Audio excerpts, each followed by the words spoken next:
Yahoo Finance's special breaking news coverage of the June Fed decision.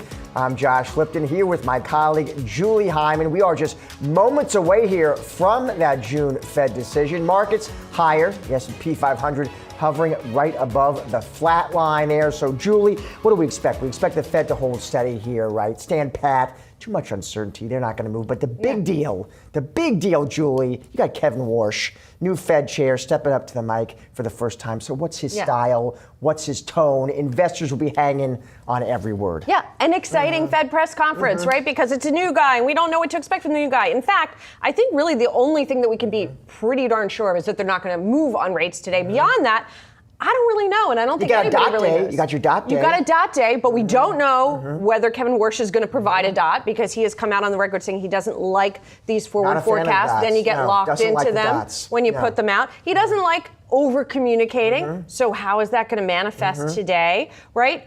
He doesn't like the Fed's balance sheet management in the past and how big it's gotten. Is he going to say anything about that? So I have a lot of questions, and I don't know if all of them will be answered today.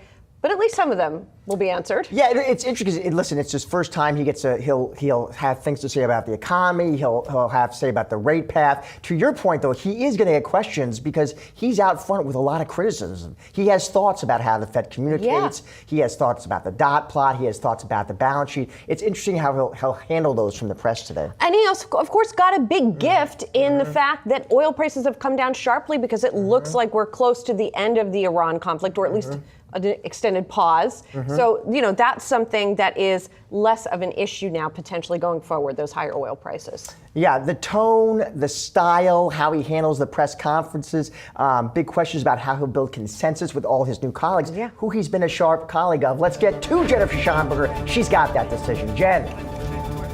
No change. The Federal Reserve holding rates steady in the range of 3.5% to 3.75%. But officials signaling that they could be content to hold rates steady for the rest of the year, but look like they could also be on the verge of one hike this year. I say that because only 18 members of the 19-member FOMC participated in that so-called dot plot. And when we looked at the different projections, it was right in the middle between holding rates steady and hiking once this year. Breaking down all those projections, 8 officials see holding rates steady this year, 3 officials see 1 rate hike, 5 see 2 rate hikes, and 1 sees 4 hikes. Now, the Fed dramatically shortened its policy statement, dropping its easing bias altogether, so no forward guidance in that statement. Officials also noted in the statement that the economy is expanding at a, quote, solid pace despite elevated uncertainty, owed in part to the conflict in the Middle East. They said that inflation remains elevated in part due to supply shocks that have driven up price increases in certain sectors, including energy. The statement said, quote, the committee will deliver price stability. Now, officials see inflation much higher this year than previously. Headline seen rising to 3.6% this year compared with 2.7% previously. On a core basis, which strips out those volatile food and energy prices, officials see inflation rising to 3.3% this year. Now, the Fed expects lower GDP by 0.2 percentage point than previously, with the economy growing at 2.2% versus 2.4%. The unemployment rate expected to hold at its current level of 4.3%, and that's down a tick from previous projections from 4.4%. Now, this decision was unanimous, and this is the first time, guys, that we have had a unanimous decision since last June.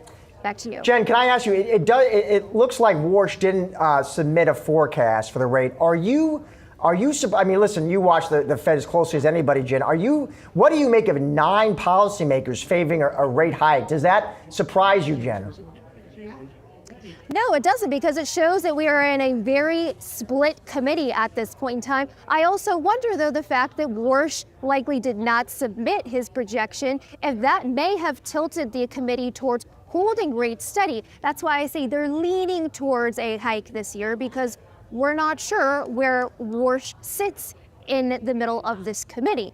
We've heard many hawkish statements from members of the committee, including Cleveland Fed President Beth Hammack, Lori Logan, Minneapolis's Neil Kashkari. So I don't think it's all that surprising that we are seeing a hawkish Fed at this point. The fact that we're seeing a much shorter statement, I think, is telling of what we're going to see going forward. And it lines up with what Kevin Warsh has said previously, that he does not favor forward guidance. We knew this was kind of coming, to the extent that New York Fed President John Williams had told me before the blackout period that he doesn't feel that forward guidance is appropriate right now. So it was very clear this is a 12-0 decision, that everybody else favored shortening this statement and is in a bit of a hawkish position and doesn't see the need to give guidance at this point because there is so much uncertainty, as they acknowledged in the statement. And I think this means for Warsh during his press conference that I'm not sure how much guidance we're going to get on rates from him. All right, Jen, thank you. Appreciate it. All right, Julie, what do you make of it? What do you make of the headlines that just dropped? What stands out? I mean, hawkish hold is pretty much what we were expecting, and it seems like hawkish hold is what we have gotten. They removed the easing bias. That's thing number one with that shortened statement that we're talking about. And we expected them that to was go broadly expected. Right. Broadly expected. No Warsh dot. We got the answer to that. But that 9 of 18, those who did provide their dots, or in other words, the dot represents a forecast for where rates are going, they think that there will be a hike still this year. And this also, by the way, reflects something that we have heard from economists, which is that even ex-energy costs, underlying inflation is still uncomfortably above the Fed's target. And we've been above what now, 5 years? I mean, how long have we been above target? Something like that. Luckily we have experts at the table. We do have it. Yes. We can ask them. They hopefully know off the top of their heads even to find out. When you look at that, let me ask you this before I get to Jared. You look at that dot plot, do you think, okay, that is, do you think investors interpret that as that's a meaningfully hawkish shift, or does it reflect listen, it's just so uncertain? How do you think investors interpret that? You know, I have to say, I might be on board with Kevin Warsh just getting rid of the thing. Because it does cause more, and Jay Powell himself, even when he would come out with this thing, he would say don't put too much credence in this, things will change. Warsh's position has been, if you put out that dot, then you sort of become committed to the dot, and you're less likely to be more fluid with your and reactive with your forecast. In other words, you get tied to the previous forecast, and it's harder to adjust. Yes, at least that is the thinking behind it. So in terms of, if you're asking me how seriously do we take those dots, I don't know. They can change. If the data changes, the dots change. Yeah. So what do the dots do for us then? Warsh is going to be asked. We'll hear what Warsh has to say. Let's get to Yahoo Finance's Jared Blickley now with the market reaction. Jared, what are you seeing? A little bit of risk off here. Let's check out the S&P 500. The Kahuna now down about 0.8%.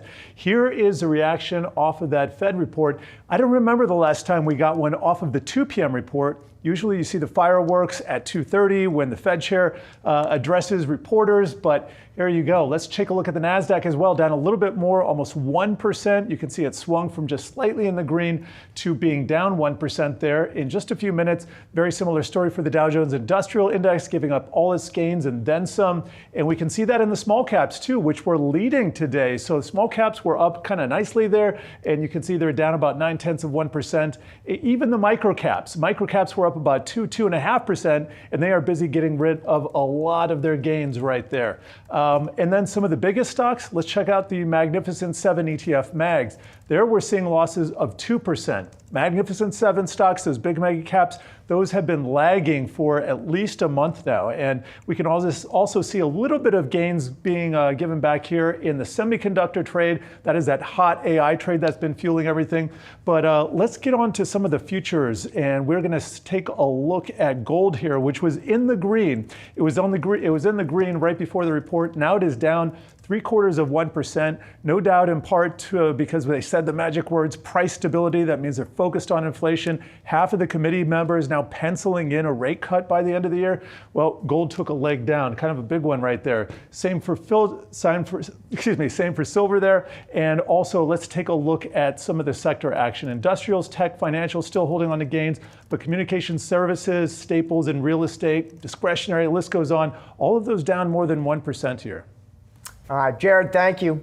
Let's get the macro picture and the market reaction to the Fed decision. Joining us now in the studio, we've got Stephanie Aliaga, JP Morgan Asset Management's global market strategist, and Gregory Dacco, chief economist at EY Parthenon, plus Yahoo Finance's Fed correspondent Jennifer Schonberger, live at the Federal Reserve Force. Welcome to you all. Greg, I'll start with you as the economist at the table. You got the reaction, the decision. What do you make of it? What stands out to you, Greg? I think we're in a new era. We're in a new era of communication with much less communication coming from the Fed chair, much less communication coming from the Fed in general. The statement only had 130 words. That's about a third to a fourth of prior statements. So very short, very much focused on what's happening in terms of the data, in terms of job gains, in terms of the unemployment rate, in terms of inflation, and in terms of productivity. A focus on productivity. This might be the onset of a pivot towards stronger productivity growth will be disinflationary. We're probably going to hear more of that from Kevin Warsh in a few minutes. It is a hawkish committee. It is a committee that is intent on getting inflation back down towards the 2% target. We're seeing, as you were mentioning, a few members that are arguing for further rate hikes over the course of the next few months, and some are expecting more than 2 rate hikes. You have 6 members that are expecting more than 2 rate hikes over the next 6 months. That's a very hawkish committee that Fed Chair Warsh will have to manage over the coming months. I want to get back to the productivity discussion in a minute. But first, Stephanie, when you look at the market reaction here, we already were seeing the markets pricing in sort of a 50-50 chance that we would get a hike this year. Do the odds go up at this point? I mean, or do you want to hear more from Warsh before you would be willing to make that bet? I do think we need to hear more from Warsh. I mean, I think what we were expecting is a lot of changes on the communication front. But the reality is, even if this Fed chair was appointed for, hopes of easier monetary policy, the economy has changed, and this is not an economy that is screaming out for rate cuts. And I think the updated SEP is a bit of a mark to market to that new reality. You had inflation expectations really upgraded. Meanwhile, unemployment actually dropped down 10 basis points because the labor market seems to be on a bit better footing. So, this is a Fed that was already leaning a bit more hawkish. I think we saw that at the last meeting, and now we have a repackaging and a full SEP report to kind of associate with that. But consensus is going to be a really key word for Warsh's, time at the Fed, particularly in the beginning. His big ambitions, but it's really going to depend on whether he can corral the troops around it. Jen, did you want to jump in? Said so eloquently, and I would agree with Greg. This is a return to the Greenspan era. We're going to have less forward guidance, less communication. That means more volatility in the markets. I think it's telling that the fact that the president has signed a deal with Iran and officials still think that we have an inflation problem. And the fact that they use the words that they want to maintain price stability in the statement is a signal that they are committed to the Fed's mission of stable prices, which is a point towards credibility. And I will be looking for whether Warsh reiterates that during his press conference. I don't think, given that how short the statement was and how little forward guidance we're getting at this point, that we are going to get much guidance in the direction of rates from Warsh during his press conference. But I'm also curious because although he has experience as a Fed governor previously and is quite eloquent given his performance during his confirmation hearing, whether we do see some surprise moments as we have in the past during the first press conference for a Fed chair for the first time. Greg, as Jen just said, we do have an inflation problem. So when clients ask you, okay, Greg, what does the trajectory of inflation look like from here? What are you telling them right now? Well, we tell them that there's a tremendous degree of uncertainty because a lot of it is tied to what's happening in the Middle East. And we don't know what will happen in the Middle East. I think there has been over the last few days a lot of optimism that energy prices will rapidly fall. But I think we have to be a little bit cautious about that because a lot of the damage from the Middle East conflict has already been done. We've already seen production destruction, refining destruction in terms of liquefaction capacity in the Middle East. That is going to be with us for some time. And yes, there is hope that flow through the Strait of Hormuz will be reactivated fairly rapidly. But the reality is that it's likely to take a few weeks before we resume any form of normal transit through the Strait of Hormuz. That means that over the course of the next few months, we're still going to have a premium on the price of energy, which means that, yes, we may see a disinflationary impact over the course of the next 6 months, but it's not going to be back to 2% inflation overnight. It's going to take some time for inflation to move back down towards the Fed's 2% target. And in that world, the Fed cannot be accommodating monetary policy. So it's going to have to maintain this restrictive stance. We continue to hold the view that the Fed will likely not move in any direction, but you're seeing that hawkish lean in the committee, and probably Warsh is in favor of easing monetary policy over the next year, but he's not going to be able to argue for that across the table. There are many that are in favor of tightening monetary policy, not easy. Just a quick follow-up, and to follow on the productivity point, because Warsh has been out and saying, like, he thinks AI is going to be a deflationary or at least disinflationary force going forward, and that the Fed has to be more proactive about that. But how can they be proactive about it when it's not showing up? In fact, AI is currently an inflationary force and a pretty powerful one. Yeah, that's very important. We're not seeing any more forward guidance in this new era of communication from the Fed. So it's very hard to justify that you want to ease monetary policy on the expectation that stronger productivity growth from AI will be disinflationary in a year's time, 2 years' time, maybe, who knows. So that argument is very hard to pass through a committee that is leaning increasingly hawkish. Now, I don't discount the possibility that we will see stronger productivity growth and a disinflationary impulse over the course of the next few years. But today, what we're seeing is a drag on productivity because this is a new technology that takes time to adopt, and heightened inflationary pressures because we're straining rare resources in terms of chips, in terms of infrastructure, even in terms of labor. We don't necessarily have all the right skills to adopt this technology. So right now, it's inflationary and it's weighing on productivity on the margin, so it's not necessarily delivering the type of output that Warsh is expecting. Stephanie, does your view dovetail with Greg's? You all say base case, they're on hold for the foreseeable future, and if so, what does that mean for the stock market? Can the stock market keep moving higher even if they're on hold? We think so. I mean, a lot of the variables that are keeping the Fed on hold is also just the fact that, you know, the economy refuses to slow down here. Like the AI boom is contributing to a little inflation, but it's contributing to a good amount of growth. And it's also, we're seeing the labor market is seeming to find its footing again, which is all good news. And that's reason why, you know, the Fed can stay on pause as inflation bubbles up. But we don't think that even with the Strait of Hormuz still kind of, you know, effectively closed, it's not creating an inflation spiral, right? So we don't think that the Fed will be forced to hike interest rates this year, particularly given some of the more, you know, constructive developments as of late. So that's good news. And then absolutely agree with Greg when it comes to productivity. I mean, that argument for us doesn't really hold true right now. You see much more like inflationary forces on the raw input side. What gives us ease is that the labor market's not giving us any inflation right now. And that's, you know, the really good news that came out of the last jobs report is you could have job growth recover without it creating a wage inflation problem for the Fed. And I think this balance is, you know, slightly warmer inflation, but it's a really strong economy for reasons that is powering markets and will likely continue to power markets. Yeah, I was going to say, what are the implications of what we know right now about what the Fed's going to do for the markets? Because it seems like, I mean, as much like we love talking about all this stuff, right? But as long as the AI boom is happening, are we going to see stocks go up? And what is so unique about this CapEx boom relative to the ones that have come behind it is just how it's so cash financed. You know, and even if they're, you know, issuing some more debt, overall leverage in the system is still quite low. And so there is this like degree of immunity that this AI boom has to any 25 basis point move in interest rates because the earnings growth, the demand has been so strong. And so I think right now, like the roar of that is still a lot louder than, you know, some of the debates around whether we get one hike or not this year. Greg, I want to get your take also on the dot plot. I was talking about this with Julie. You heard us. There are critics of that plot, including Warsh, right? Not a fan.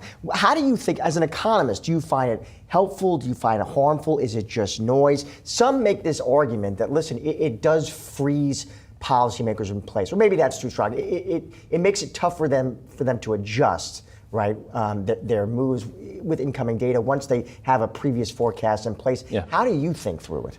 I think this may be the last time we see the dot plot, to be honest. Yes. Yeah. Because I think given how much change there has been to the Fed communication, to the statement, we're likely to see, and Warsh withholding his own projection, I think we're likely to see that disappear. That wouldn't necessarily be a bad thing. I think there is plenty of room for improvement in Fed communication. For instance, one thing I'd like to see is more of a scenarios-based approach. What do you do in scenario A versus scenario B versus scenario C? That provides much more clarity than a bunch of dots with different underlying assumptions and different growth forecasts off of which we use the median to project what the Fed is likely to do, which is not what the Fed is likely to do. It's what each individual thinks the Fed will do under different assumptions. So I think the time for the dot plot is likely gone, and we're likely to see a different approach in terms of Fed communication, likely less communication, which makes it harder for markets to decipher what the Fed's going to do, and likely keeps upward pressure on long-term rates. We should not forget that element. Jen,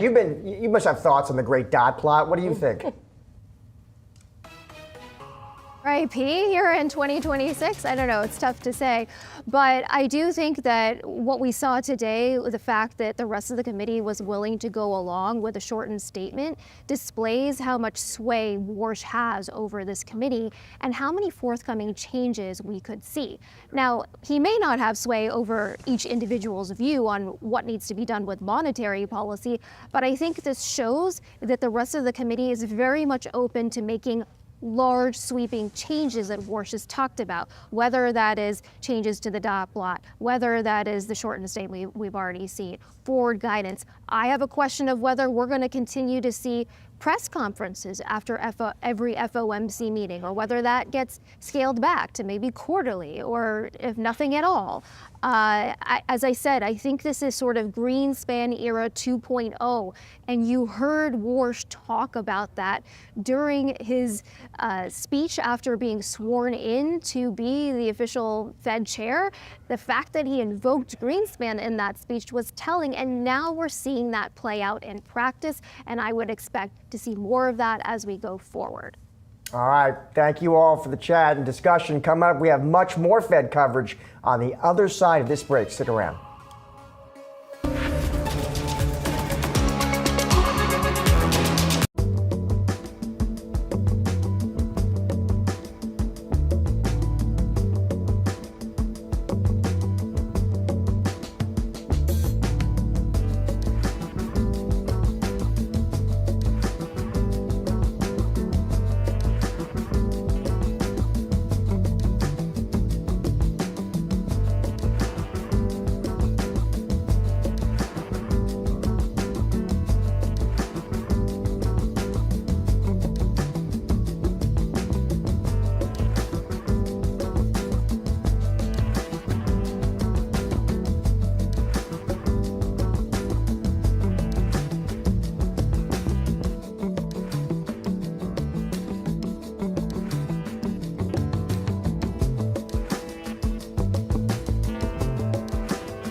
Left interest rates unchanged, but members of the FOMC are pointing to a rate hike to come later this year. Let's get more analysis now from Scott Cronert, the head of U.S. equity strategy at Citi. Scott, it is always great to see you. So we got the decision, Scott. What do you make of it? What stands out?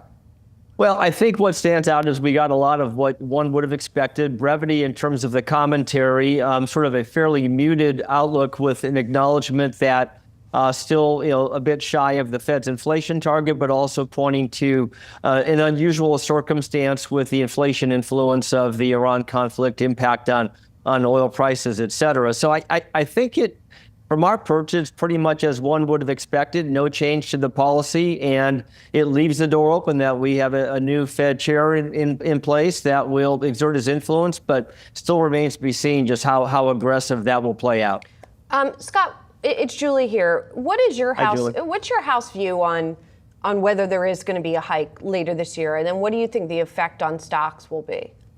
So the house view from our U.S. economists is that they still expect that we're going to get as many as 3 Fed rate cuts beginning in September. So the underlying expectation here, Julie, is that you begin to see more evidence of sort of weakness in the labor condition. And then as sort of the oil-influenced inflation metrics begin to come in, that, in their view, would set the Fed up to go into a bit more of a dovish mode as we get into the fall months.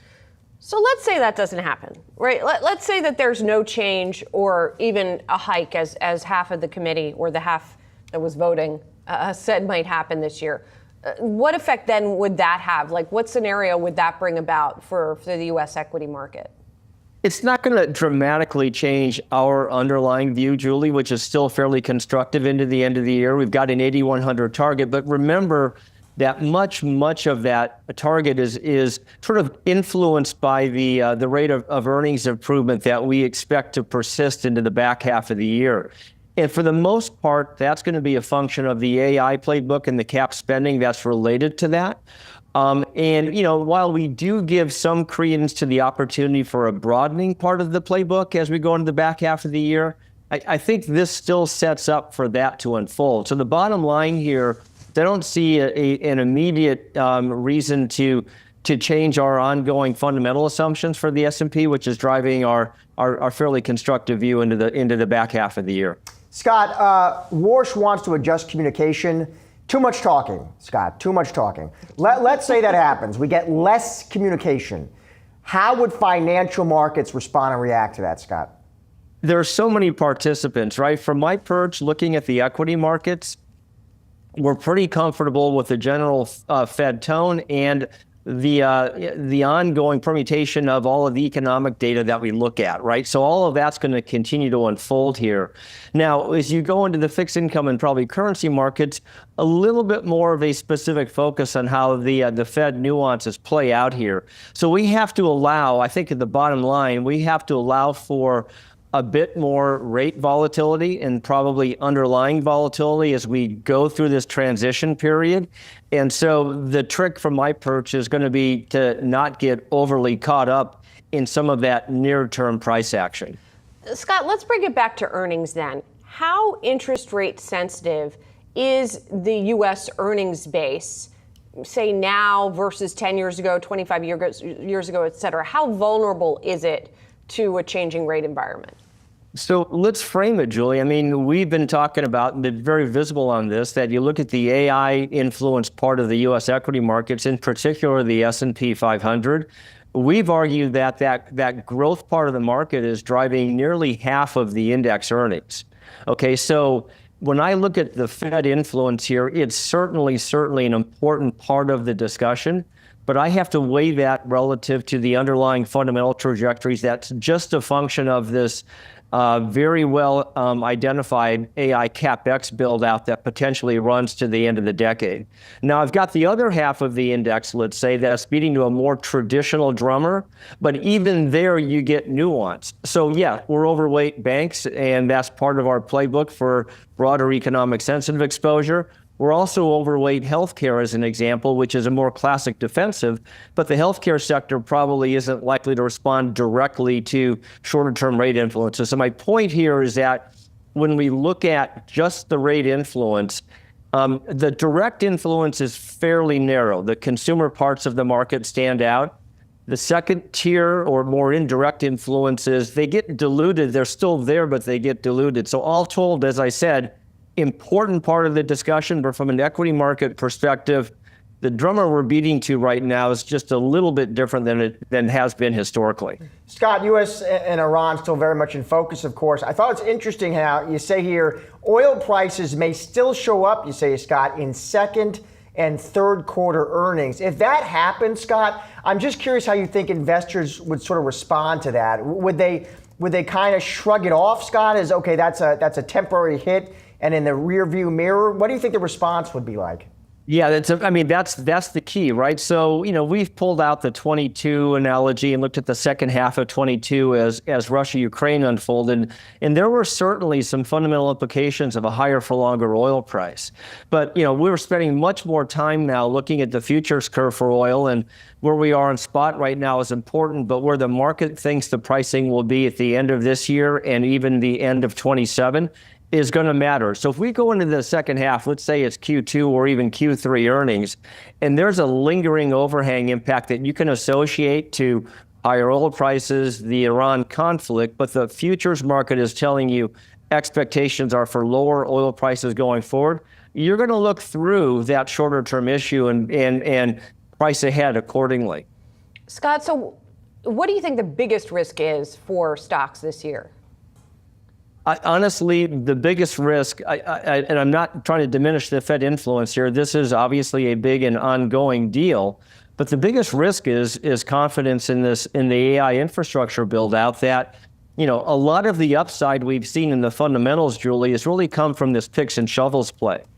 So essentially what I need to see happen to maintain our view on U.S. equities is that component of the market continues to deliver on fundamental expectations for this year, but also in sort of the outlook into 27 and potentially beyond. That if you just look at how we've gotten to where we are currently year-to-date equity price performance, it's kind of telling you that's still the more important storyline for now. Another risk, Scott, I've had people bring up on the show, I'm curious to get your take. The huge offerings, Scott, SpaceX, but now we wait for OpenAI and Anthropic. That flood of supply, Scott, in your opinion, is that a risk in any way for the broad market?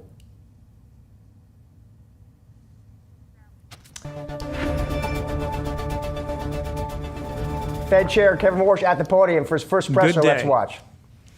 It's an honor, a true honor to be back at the Federal Reserve and to take up this duty at a time of such consequence. I've been especially heartened by the warm welcome of old friends and new colleagues both. And I've listened closely to my fellow FOMC members, heard a lot of new ideas, new thinking, and genuine interest in moving the Fed forward. This week's FOMC meeting exemplified the very best of the Fed's traditions: rigorous debate, open-mindedness, commitment to mission, responsibility, and accountability for performance. In this business, they all add up to one thing: getting monetary policy right, or as near to it as we can do. That is our North Star. My colleagues and I are here to serve our legislative remit, which you've heard us say before: price stability and maximum employment. And these objectives guided our business in the meeting just concluded. As you saw a few moments ago, the committee decided to maintain the target range for the Fed funds rate at 3.5% to 3.75% in support of the Fed's dual mandate. The committee also reaffirmed its policy of maintaining ample reserves in the banking system. Economic activity is expanding at a solid pace, despite elevated uncertainty that owes in part to the conflict in the Middle East. Productivity growth and capital investment, both strong. Job gains have kept pace with the workforce, and the unemployment rate has changed little. We recognize that inflation has been running well ahead of the Fed's long-stated inflation goal of 2%. That's been going on for more than 5 years. Persistently high prices are a burden for the American people. but the recent past need not be prologue. I am pleased to report that members of the FOMC are unambiguous and unanimous. This committee will deliver price stability. At any institution, a change in leadership is a natural and timely opportunity to reaffirm its mission, to review current practices, and to consider whether those practices best meet our objectives. My Fed colleagues and I will be working in close collaboration to ask what changes might improve the conduct of monetary policy. On that score, you might have already noticed something, a difference in today's policy statement. It's a bit shorter, a bit simpler, and it dispenses with some older language. That statement just gives you the facts as best we can judge it. Absent also is so-called forward guidance, which we agreed was not well suited to the current policy conjuncture. This afternoon, you also received the usual summary of economic projections. It's been the practice of this committee for participants to submit these projections, and I have encouraged my colleagues to continue to do so. I, however, have refrained from offering any projections of my own, consistent with my long-held views on the SEP, at least as currently structured. In the median projections, real GDP rises at 2.2% this year, 2.3% next year, and total PC inflation runs at 3.6% this year, 2.3% next year. The unemployment rate stands at about 4.3%. The median participant judges that the appropriate federal funds rate to be at 3.8% at the end of this year and 3.6% at the end of next. Let me turn now to a few words on a key initiative that we're announcing today. I'm appointing a task force in each of 5 areas that are central to the broad conduct of monetary policy. First, Fed communications. Second, the Fed's balance sheet. Third, our use and reliance on existing data sources. Fourth, productivity and jobs in an era of transformation. And last, the Fed's inflation frameworks. These subjects are timely, consequential, and in my view, worthy of a fresh look. My colleagues and I discussed them with energy and purpose over the last couple of days. For each of these independent task forces, I'm enlisting some of the very best minds, both inside and outside the economics profession. They will be supported by subject matter specialists from our superb Fed staff. And they'll have a straightforward charge. Start with first principles. Ask hard questions. Examine current practice. Consider alternatives. And ultimately propose next steps for policymaker consideration. Since last summer, my colleagues discussed possible improvements in the form and function of Fed communications. This new task force will build on that effort, and I expect propose some well-considered changes, including to the SEP I mentioned a few moments ago. The second task force, the one on balance sheet policy, will review the benefits and risks of the current ample reserves regime and the composition of the Fed's balance sheet. They will assess alternative frameworks for the conduct and operation of monetary policy.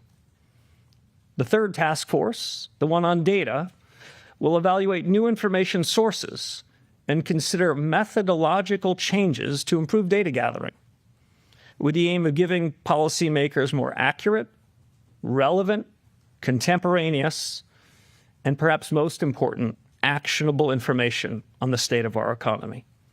Fourth, the task force on productivity and jobs.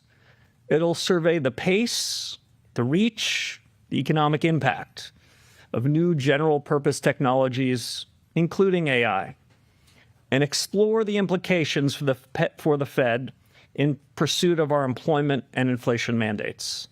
The last task force, the one on inflation frameworks, that'll examine the drivers of inflation, first principles, and weigh the full range of ideas for delivering price stability in a changing economy. You'll hear quite a bit more about these task forces and this overall initiative in the coming weeks. Enough for now to make a simple statement. Each task force will serve an objective shared by everyone in the system, shared by everyone around that table that I sat with over the last couple of days. A Federal Reserve that is clear-eyed about its mission, fit for purpose, and focused on the future. And with that, I appreciate your attention. I'm happy to take your questions. Hi, Chairman Howard Schneider with Reuters. Good to see you again, and welcome back. This is a lot to be putting in motion so fast. What is the timeline you have in mind for each of these? So I think it'll depend on the task force. It also depends on the urgency in which we need clear answers. My expectation, I'm still in the business of recruiting and finalizing them. My expectation is the task forces will begin work in the next couple of weeks.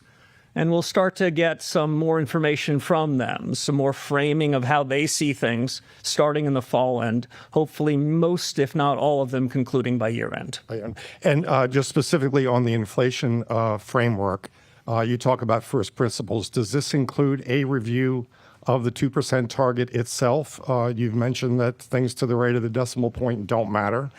Should this be starting from a premise that 2% as a point estimate is too strict? Let me break that into two pieces. First, on the inflation framework review, their remit is what are the drivers of inflation? What's the Fed's responsibility for inflation? In part, how do we measure inflation? But that'll overlap with my data group. On the 2% inflation objective, that is the Federal Reserve's long-held objective of 2%. You've heard me say before, I tend to focus on the left of the decimal point. Well, the 2 is the left of the decimal point. For now, 0 is to the right. I see no reason until we have reestablished our commitment and ability to deliver on the 2% inflation objective to revisit that. So that'll be outside the scope of what we're taking on. Colby. Thank you so much. Colby Swift from the New York Times. You've in the past said that inflation is a choice, and in the policy statement, it includes this pledge to deliver price stability, as you've reiterated today. But looking at the SEP, the bulk of your colleagues expect core PCE to run around 3.3% by year end, and for the 2% inflation target not to be reached until 2028.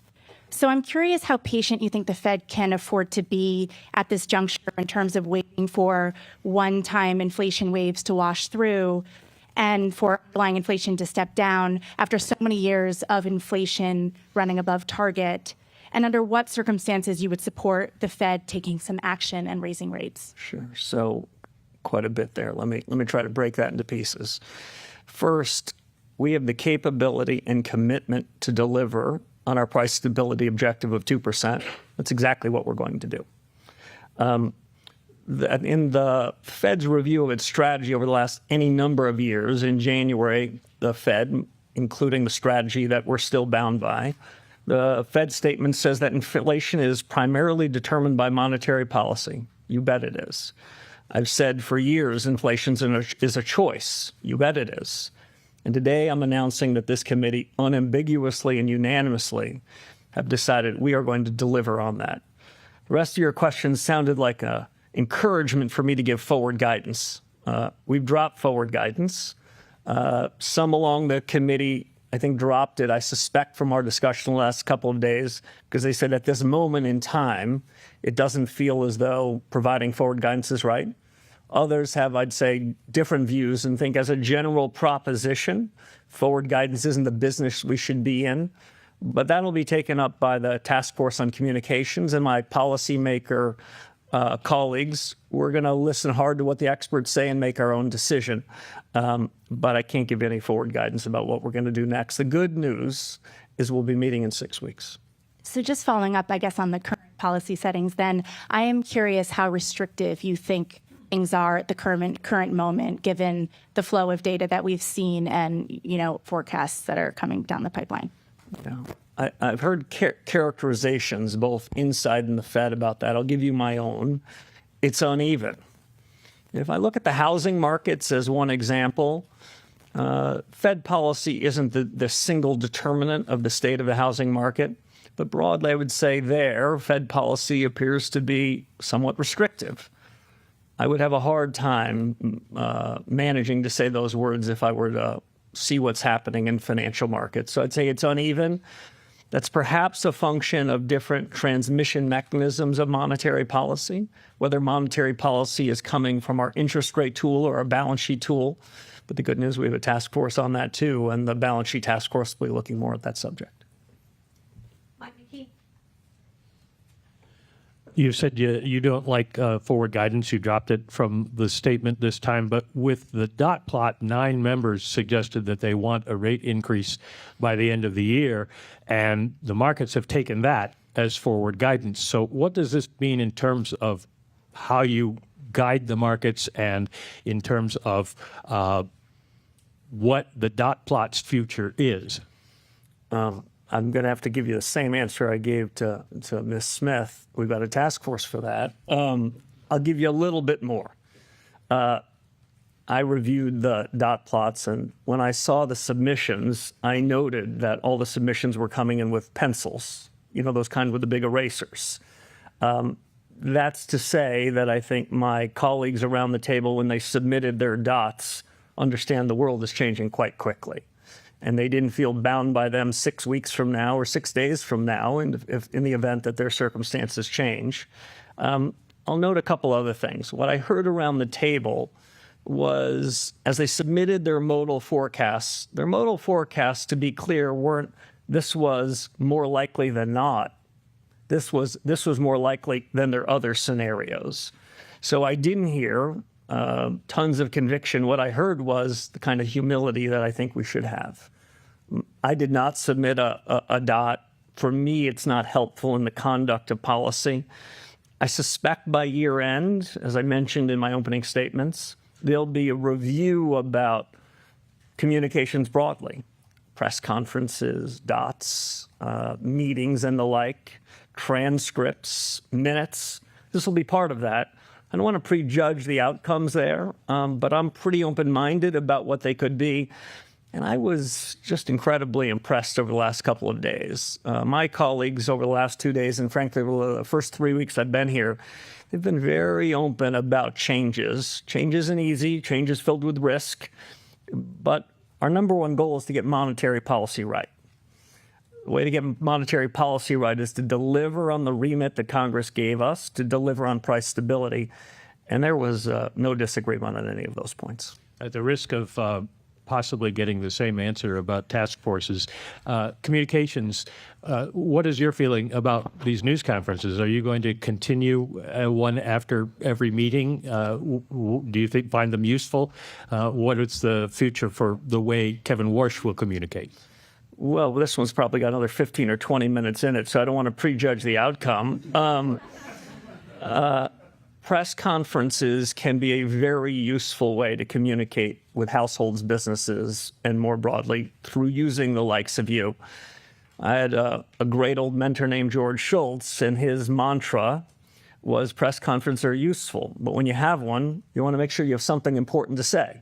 Today, I think we had something important to say about our commitment to deliver on price stability, our commitment to rethink practices with an eye of moving the Fed forward, and to give you and the American people a sense that these aren't idle thoughts, these are concrete thoughts, that we're going to seek out the best minds, both the best thinking inside of the Federal Reserve and the best people I know in business and economics and the academy and technology and the rest, to share their views. That's what we're going to be doing here, the pursuit of truth.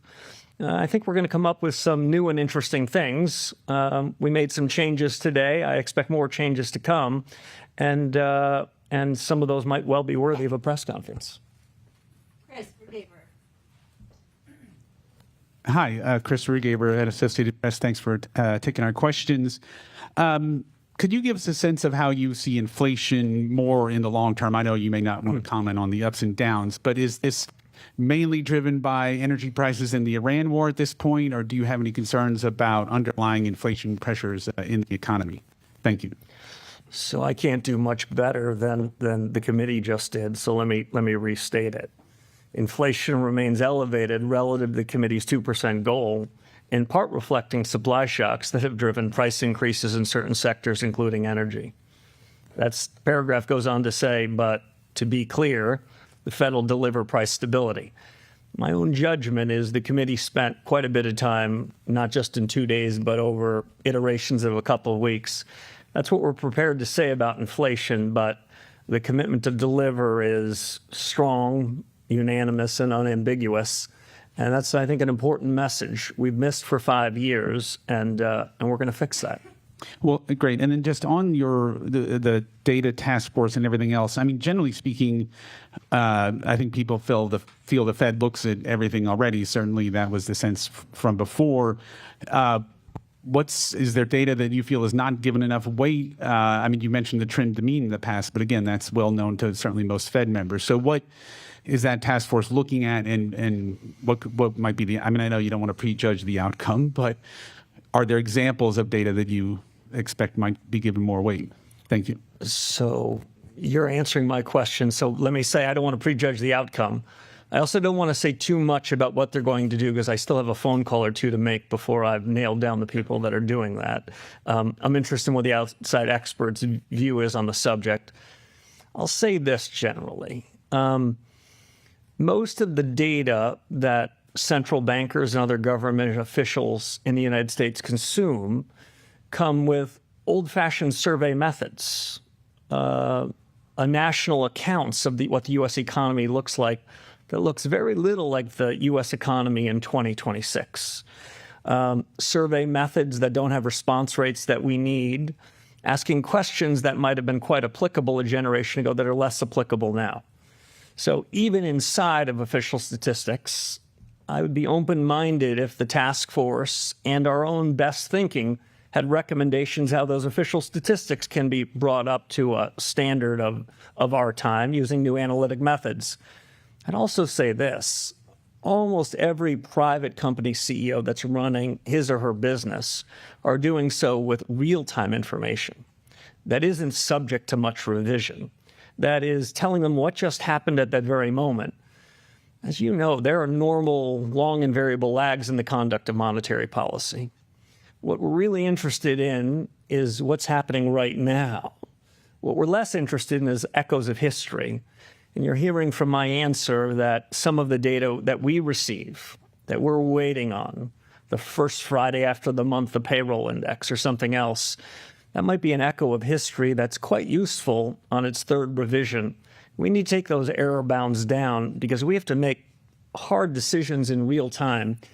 I'm really open-minded that there is a lot of new data sources that we can learn from the private sector, from reforms in the official sector, and new analytic techniques that are far more refined than asking a simple question about whether something was core or non-core. Thanks. Welcome, Mr. Chairman. Edward Lawrence with Fox Business. So if you don't give a lot of ongoing forward guidance, won't the markets have more volatility, and shouldn't Americans have more access into what you're thinking going forward? So I think financial markets perform best when they react to incoming data. I think the financial markets work less efficiently when they ask a question, how will the Federal Reserve react to that incoming information? The more that markets are paying attention to what's happening in the real economy, deciding what's good data and what's less good data, the more financial markets can price what they believe is the most likely and what are the tail risks. Financial market prices are probably the most important source of information to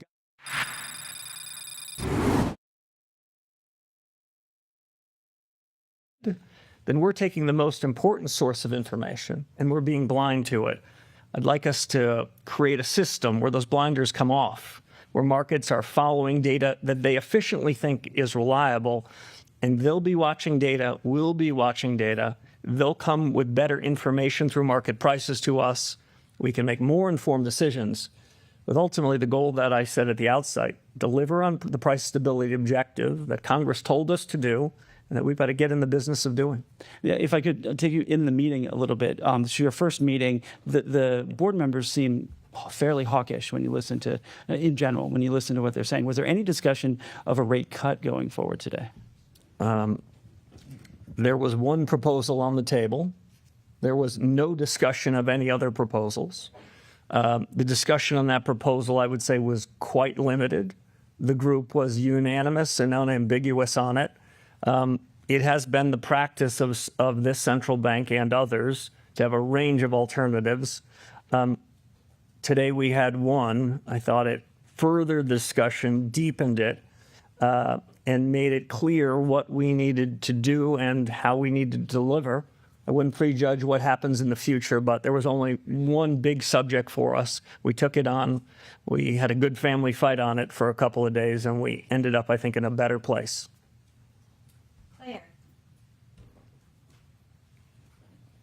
Thanks a lot, Claire Jones, Financial Times. Coming to this blind, reading this very nice short statement that I think we've all appreciated in the room, one might wonder why you didn't raise rates today, considering what you're saying here about the risks to US inflation and your mandate.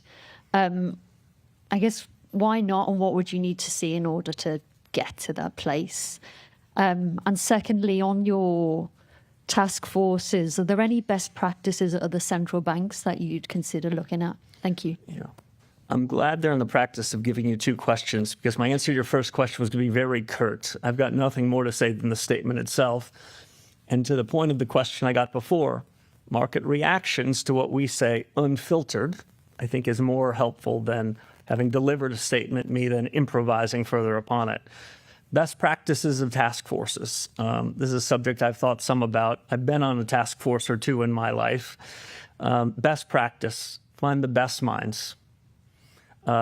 Ensure that the task forces have a range of people, both by backgrounds and predispositions, so they too can have a bit of a family fight. Make sure when you establish a task force that the group that's going to be the recipient of the information feels as though they've got some equities in it too. That's why we're looking for, haven't done the final roll call, some of the most significant talent we have in the building and across the reserve banks on each of these, and in some sense seconding them to this group for a period of some number of months, so that the leaders of the task force know what the most analytical central bank in the world thinks about that. They can reflect on it. And a final best practice, we're not outsourcing decisions to anybody. Administrations past and present, reserve banks have chosen a group of 19 people around the table. These will be our decisions. We can agree to some of the recommendations, disagree with others, have a good family fight about it. But what comes from them will, I hope and believe, make the discussion we have internally better, stronger, more of a dialectic, so that we can finally deliver on that price stability objective. Just a quick follow-up on your markets point. If you look at 2-year yields, they're really suggesting that markets think more tightening is needed. Would that be your read on what the 2-year yield is saying as well? We were in such a good place. This is why we don't do third questions, I presume. I'm not going to offer any commentary on market reaction over the last 30 or 60 minutes. What we've given markets is a new chapter for the central bank, some fresh thinking. What we've given markets and households and businesses, I think, is a commitment to ask ourselves hard questions such that we can deliver on the promises that we've made before. This is a lot of change for financial markets to digest. I wouldn't be particularly intrigued by how they react in the first several minutes or even first several days. What I think is most important is that financial markets, and at least as important, households and businesses know that this central bank will deliver on price stability. Hi, Chairman Warsh. Brian Chung with NBC News. Thank you for taking our questions. So when you say that we've dropped forward guidance for the layperson, that might sound like the Fed's going to say less or offer less insight into where their borrowing costs might go. So for the person that maybe you might run into at the grocery store, where the price tags are rising at a faster pace than their wages at the moment, How would you explain it to them? I don't know if task force might be the answer there, but how would you kind of communicate this era, this chapter of the Fed? If I told somebody in the milk aisle that I had a task force for that, I think that would be doing a very poor job. So I appreciate it. If I saw somebody in the grocery store, what I would say to them is that we cannot have a very significant effect on particular prices. The price of oil in the markets today, or even the price of a dozen eggs, that does not have first order consequences to what we're doing. But we do have a really important job there. And it's to make sure that those changes in oil or beef or eggs or milk don't broaden in the economy, don't have second and third order effects. That's our job. That's our commitment. That's our capability. And we're going to deliver on it. And then is the Fed's relationship with the Treasury also under review? There was the normal breakfast meetings with the Treasury Secretary. Is that something you intend to continue doing? And have you had conversations with the president since you're swearing in? So on the president, I don't have anything for you. With respect to the Treasury Secretary, he has been posting pictures of our breakfast, so I don't think I can deny that. The long tradition at the central bank is that the Fed chairman and the Treasury Secretary meet weekly. I think we've pulled off 3 of those so far. I believe he's overseas this week, so this will be the exception to the rule. I think they're very useful discussions. The central bank's objectives and our roles and responsibilities are quite delineated from the fiscal authorities. And in my view, monetary policy is independent in the conduct of what we do. But that doesn't mean we're not interested in what's happening with the fiscal authorities. The way I think about it is this central bank needs to have a wide lens, but a narrow remit. We need to be quite interested in what's happening in the world. I won't be breaking any news here to suggest I'm quite interested in what's happening in the Middle East. That does have some effect on our day job. It doesn't mean it's our responsibility, but I think we're going to keep a wide lens, and my meetings with Secretary Besson to this point have helped widen that aperture.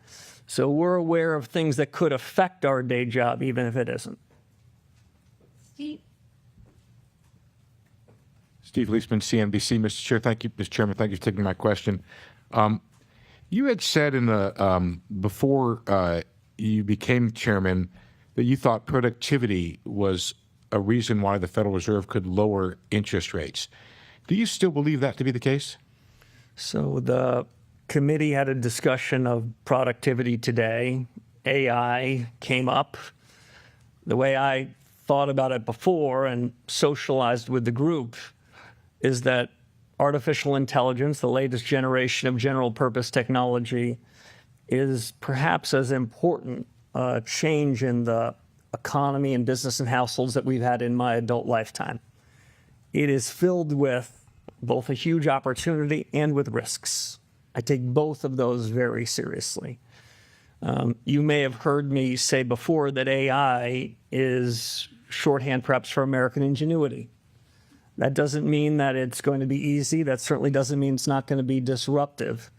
But over the long term, my conviction, and I heard quite a bit of support for this around the committee today, is the United States is a winner as we go down this. The United States is ultimately going to be better off in that. Now, to bring that back to the conduct of policy, timing, scale, speed, implications for output and employment, it's one of the things we have a task force to do. If you don't mind, a follow-up from the other side, which is that when you look at the strong job growth that's out there, the elevated inflation, GDP seems to be going pretty good, and the stock market seems to be soaring. Do you look around this economy and see the funds rate being restrictive? So that's your second question. I'm going to give the same answer that I gave before. I'd say as I think about the conduct of policy, what matters is what's the effect of policy. Not what do we say, but what happens. And the best way I can describe is uneven. I do see some restrictiveness in things like housing. It's hard to use those same words anywhere else. I'll just make one other point. You talked about one of our dual mandates in the employment side. I don't believe that we have a cruel choice. I don't share the view that was expressed a few generations ago that Federal Reserve chairmen show up at a podium like this and say, you got to choose. And you're going to have to decide whether you're willing to tolerate higher inflation to put more people at work. I don't believe in that. What I believe is if we do our job, we can make strong growth, low prices, and strong employment mutually compatible. And so what you heard from the committee today is we've got some work to do on the price stability front. Nick. Thank you. Nick Timmeros with Wall Street Journal. Chairman Warsh, you've said repeatedly credibility is earned by delivering. If credibility requires delivering, the move would be to tighten or at least to threaten to. Now, you didn't do that today. Why not? That judgment you expressed was not expressed by any of the 19 people around the table. We'll be meeting in 6 weeks. We'll take up the issue again. And if I could ask about AI, the build-out is generating enormous demand right now, CapEx, data centers, power. The productivity payoff may be further out. So in your judgment today, is AI adding more to demand or to supply? It's a good question. At the central bank and an economics profession, what we spend most of our time doing is counting demand. It's easier. We can see it, we can count it, we can check it, we can revise it. What we do, though, is we infer supply. You'll notice in the second paragraph of what one of your colleagues described as a very short statement, we have a sentence on the demand side and a sentence about the same length on the supply side. They're both important. Just because we can count one better than the other doesn't mean we're going to favor one more than the other. With respect to AI and the growth of data centers and infrastructure around it, we're counting the demand side, and it is no doubt showing up in GDP figures. We can be less certain when we infer the timing and extent of the growth in the supply side.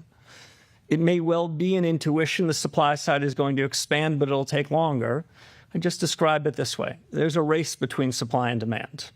Milton Friedman says that the only thing we know about economics is that there's a supply line and a demand line they ultimately cross. When they cross and what are the implications for policy? The good news for you is we have a task force for that. Andrew. Thanks, Mr. Chairman. It sounded like on the task force on data that you were looking at overhauling or completely overhauling the system of national accounts, the way the government minds the economy. Is that your ambition? In a word, no.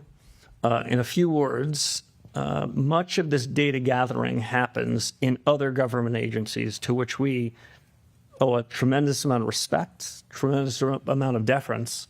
But if in the course of this we come up with recommendations, which Fed staff have already begun to develop, about things that they could be doing to help inform us as policymakers, we're not going to hesitate.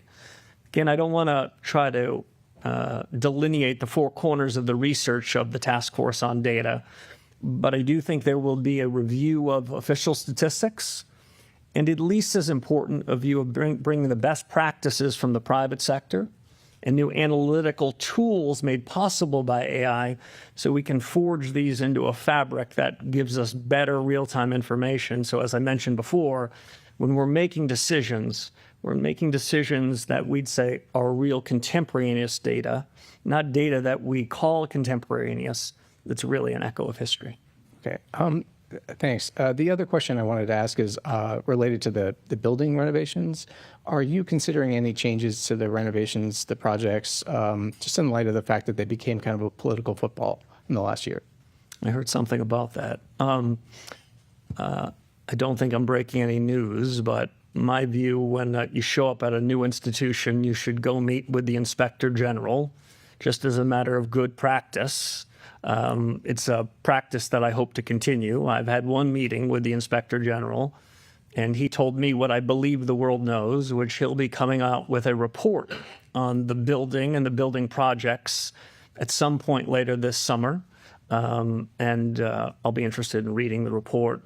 From my perspective, with a forward-looking glance, is there anything that we can be doing or should be doing from this moment until the completion of the project to do what we can to be good stewards of taxpayer money and to make sure that we're delivering on the promises that we made? Some more work to do. You might not be surprised in the first few weeks. I've been somewhat preoccupied on other matters, but I promised to get to the full breadth of the Fed's tasks in the weeks ahead. Victoria. Hi, Victoria Guida with Politico. So I know that you did not submit a forecast, but you are the person who is authorized to speak on behalf of the FOMC. So I'm wondering if you could tell us in the SEP, the increase in the expectations for inflation, is that all because of the Iran war? What was the discussion around what the expectations for inflation being higher and also potentially growth being slower? So my read of what I heard in the room reflected, I must admit, in the SEPs, is half of my colleagues thought the policy rate, given all those developments, should be at this level or lower between now and year end, and the other half thought higher. That 19th voter was me, and I didn't submit one. There's a range of views on the questions of first and second round effects, no resolution or conviction, but we'll be meeting again in 6 weeks. I think we're going to know more then, and I think that my colleagues are very attentive to incoming developments between now and then. And can I just quick follow up on the SEP? You said that you're still encouraging your fellow committee members to submit forecasts even if you're not doing it. So what do you think is the benefit of them doing it even if you don't? That's the commitment that the FOMC made, and it's a commitment that I hope we live up to. Commitment we made was to deliver price stability. I expect us to live up to it. By the time we get to the end of this year, as I mentioned, I wouldn't be surprised if there was a new communications framework. There were some changes to the SEP. That's a committee discussion, a robust discussion. I think we'll have it. I believe we're going to come to a better mix of communications to deliver on what we promised, but I wouldn't want to prejudge what those are. But between now and then, I would continue to expect colleagues to submit their SEPs. Some of them, I think, believe that the practice is currently structured is okay, but I heard a lot of interest in real reform, generally about all these topics. You didn't ask it, but I'll answer. It was a pretty gracious couple of days, and it's been a pretty warm few weeks. The institution wants to figure out how we can do better. The institution's going back to first principles, and I'm encouraged that what we've done in the statement, what we're thinking about doing with respect to the SEP, that instinct towards a new chapter is a real one, and by the end of the year, I hope we can put some points on the board, both in form and in substance of delivering. And then for the last question. Thank you, Mr. Chairman. Andy Curran, Bloomberg News. Could you guide us through, please, some of the principles that guide your own reaction function and tell us a little bit about the kind of conditions that you think when the Fed should respond? It's going to be a very unsatisfactory answer to the final question. The Federal Reserve has a lot of responsibilities, not just in monetary policy, but in supervision and regulation, consumer affairs and payments. My own view is our credibility comes from delivering on what we're saying we're going to do across everything we do. I've devoted more time in my first 3 weeks to monetary policy than all those things. But the more we deliver on our promises as good supervisors and good regulators, the more benefit we get, the more credibility enhancement we have in monetary policy.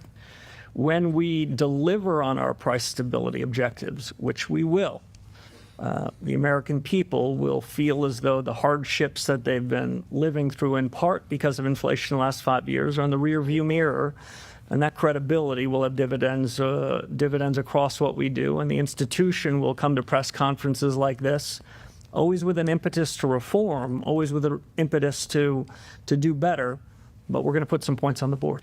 Mr. Chairman, on labour data in recent months, how would you sum up the labour market right now? Do you see it as stable and as potentially a source of inflation? Thank you. Yeah, so the committee, if I were to try to capture how the committee thought about it, the committee thought that the labor markets were stable. There were some people around the committee who thought that it was trending better than that. trends matter more than data points. What's happening over 3 or 6 months matters more than any one data point, any one data release. And I'd say the jobs data has been moving in a good direction. If I heard one other thing around that subject over the course of the last couple of days, what I heard was that strong productivity-led growth is not something that we fear, but something we embrace. Thank you all very much. That was Fed Chair Warsh in his first presser leading the central bank. Here to unpack his remarks, let's welcome back in now JP Morgan Asset Management Global Market Strategist Stephanie Aliaga and EY Parthenon's Gregory Dacco and my colleague Julie Hyman. Greg, we'll start with you. So some notable changes here standing out to me. One is a lot on task forces, Greg. That was a theme here. You're going to have task forces for areas like communications, balance sheet, data sources, productivity and jobs. So changes are coming. Those task forces start soon. Most of the task forces will conclude by year end. Who will be on these task forces and lead them, we don't know yet. But what did you make of it? What did you hear? Well, we have a task force for that. That's really the key. I mean, don't they have committees at the Fed already? Is this just renaming the committees task forces and putting different people on them? But I think the key element here is that these task forces are not going to be just Fed people. They're going to be external people as well. So what's going to happen over the course of the next few months is that we're going to get a lot of input from different sources outside of the Fed, influencing how Fed policy is conducted, how Fed communication is conducted. And you heard about the 5 task forces. They cover everything. They cover communication, they cover data sources, they cover the inflation framework, they cover things like productivity and jobs. You're seeing essentially Warsh establish his own Fed. He's going to be communicating much less. He said so much during the press conference. He will only communicate when there is something important to say. So there's going to be much more discretion in terms of his own views. And you heard that at the end, where anytime there was a question around what he thinks for the labor market, for inflation, he refers to the committee. When he has something that he wants to voice, he expresses it. He went on longer with regards to the AI push and the productivity play, which he thinks will be disinflationary. Is this going to cause more volatility in the market, Stephanie? Because, and this is something that Brian Jacobson over at Annex sent after the statement, but before the presser. He said, Warsh turned the table over in the Eccles building with a radical simplification of the Fed's policy announcement. He said he's actually inviting more Fed speak, not less. Now every Fed president will fill the gap left by the punchy policy announcement. This could backfire. Do you think that'll happen? I think it'll really depend on the economy. I mean, at the end of the day, even with the dot plot, we are all trying to figure out what the Fed's reaction function is to the changing nature of economic data. And we oftentimes end up at this SEP report and everything is stale from the last time that we had it because the world had changed. I don't think that's going to change. The market's trying to piece together what the Fed is going to do. But I think they're going to focus on different things. Exactly, like Fed speak could be a lot more important, and it could be, maybe this task force. Or one thing I think that was really important that he said is the way that the SEP currently is. And I think there's definitely room for Fed communication to evolve and not be completely stripped away. And we're going to have to wait and to see what these task force come with. Greg, a couple times he was asked about whether they're restrictive. And he says, well, he sort of said it's mixed. He said, depends on where you're looking. He says he sees some restrictiveness in housing. Hard to use those same words, he said, anywhere else. I thought that was interesting. What did you make of that? Well, I think it's, again, not wanting to reveal his own cards as to how he thinks monetary policy is evolving, because you've heard in the past with Chair Powell, he was mentioning the fact that monetary policy, he believed, was moderately, marginally restrictive. But it is true that it depends on which sectors you're looking at. There is a lot of investment in AI, and it doesn't seem like higher interest rates, short-term and long-term interest rates, are deterring any form of investment in that space. But you are seeing some sectors that are price sensitive and interest rate sensitive, like housing, that are under a lot of constraints. So it is probably true that the effect of monetary policy is not the same across different markets. What he also highlighted is that we have to distinguish the balance sheet from interest rates. And perhaps having an expansive balance sheet, and this is my interpretation of what he is thinking is supportive of higher valuations in the stock market. And he mentioned that we have to look at both interest rates and balance sheet policy as two of the tools. And one of the task force is going to be focused on balance sheet policy. That will be interesting, because if there is a desire to shrink the size of the balance sheet, that could put upward pressure on interest rates, which is exactly the opposite, I would think, that he would want in terms of monetary policy. Guys, I also want to ask you a vibes question, right? A tone question, right? Because this is the first one, right? He's going to settle into it if he does end up giving more press conferences. The way he carries himself, his tone, very jokey, like in comparison. Powell would let fly a few little quips, but like there were quite a few of them here. And just watching it, I was thinking about Powell. I was thinking about Bernanke and Yellen and some of the other ones that have been a characteristic of our modern era. And like they would come out and you would feel the weight of the decisions that they were making. Just something about how they carried themselves. I didn't get that from Kevin Warsh today. Who can blame him? He's won this gig for a long time. He's having some fun. He's setting up task forces. He wants to shake things up, which is, I think admirable in some measure. But I don't know. I'm just curious what did you think of it, Greg? I think he's great with words. Yes. And that's going to be the play on the communication front that we're going to continue to see. That being said, we have to be careful because he uses words in a way that don't always say much at all. Having task forces is great, but that doesn't deliver any type of decision. Yes, over the course of the next few months, we're going to score points, but what does that really mean in terms of Fed policy? That's what markets really matter about. And I increasingly think that we're going to see more communication from the Fed policymakers that don't have a voice in the statement, because we were talking about this earlier with Stephanie. The 12-0 vote on a very short statement does not allow anyone to dissent, because what do you dissent? Do you dissent the decision, or do you dissent the characterization of economic data? You can't really do that. So there isn't much space in the statement to see any type of differences in opinion. And I think we're going to see more Fed communication from outside of the Fed chair, and that will likely lead to more volatility. Stephanie, what did you make of the Warsh vibe? What was your take? Well, I think, the Fed doesn't make the economy so much as the economy makes the Fed. And I think all of these Fed chairs that you kind of, mentioned have all had major surprises happen during their tenure that have really shaped the Fed and also shaped them as Fed chairs. And this is just meeting number one. And, he's coming in, he's inheriting an economy that's running a little bit hotter than if it was a few months ago, but one that seems to be on a productivity upswing, has a lot of big questions. And I'm sure there will be unknowable things that happen during his tenure that also continue to shape the Fed. So I think we have to have a grain of salt too to how much change we're going to see and how lasting some of this change will be. I admire the spirit around improvement and innovation towards a shared goal. I think a lot of what he listed in his task force are definitely good things that we should be diving into. I think our statistics have definitely veered off course of measuring and capturing the real economy and all of its nuance and change. He did talk about data. You raised a good point, Stephanie. What his thoughts about data were interesting. How he talked about reports like the jobs report. He mentioned they can be echoes of history. We should be focused on what's happening now. That was a focus there. Yeah. If you just think about the GDP reports and even inflation, the anchors and the weights are pretty static. And when an economy is moving this fast, have you seen what software is contributing to PCE inflation right now? It's pretty sizable, and it doesn't actually represent anything economically material, but just the difficulty in measuring some of this stuff. So what can we do to open the doors to maybe some private measures or alternative measures? All of that should be fair game for the Fed.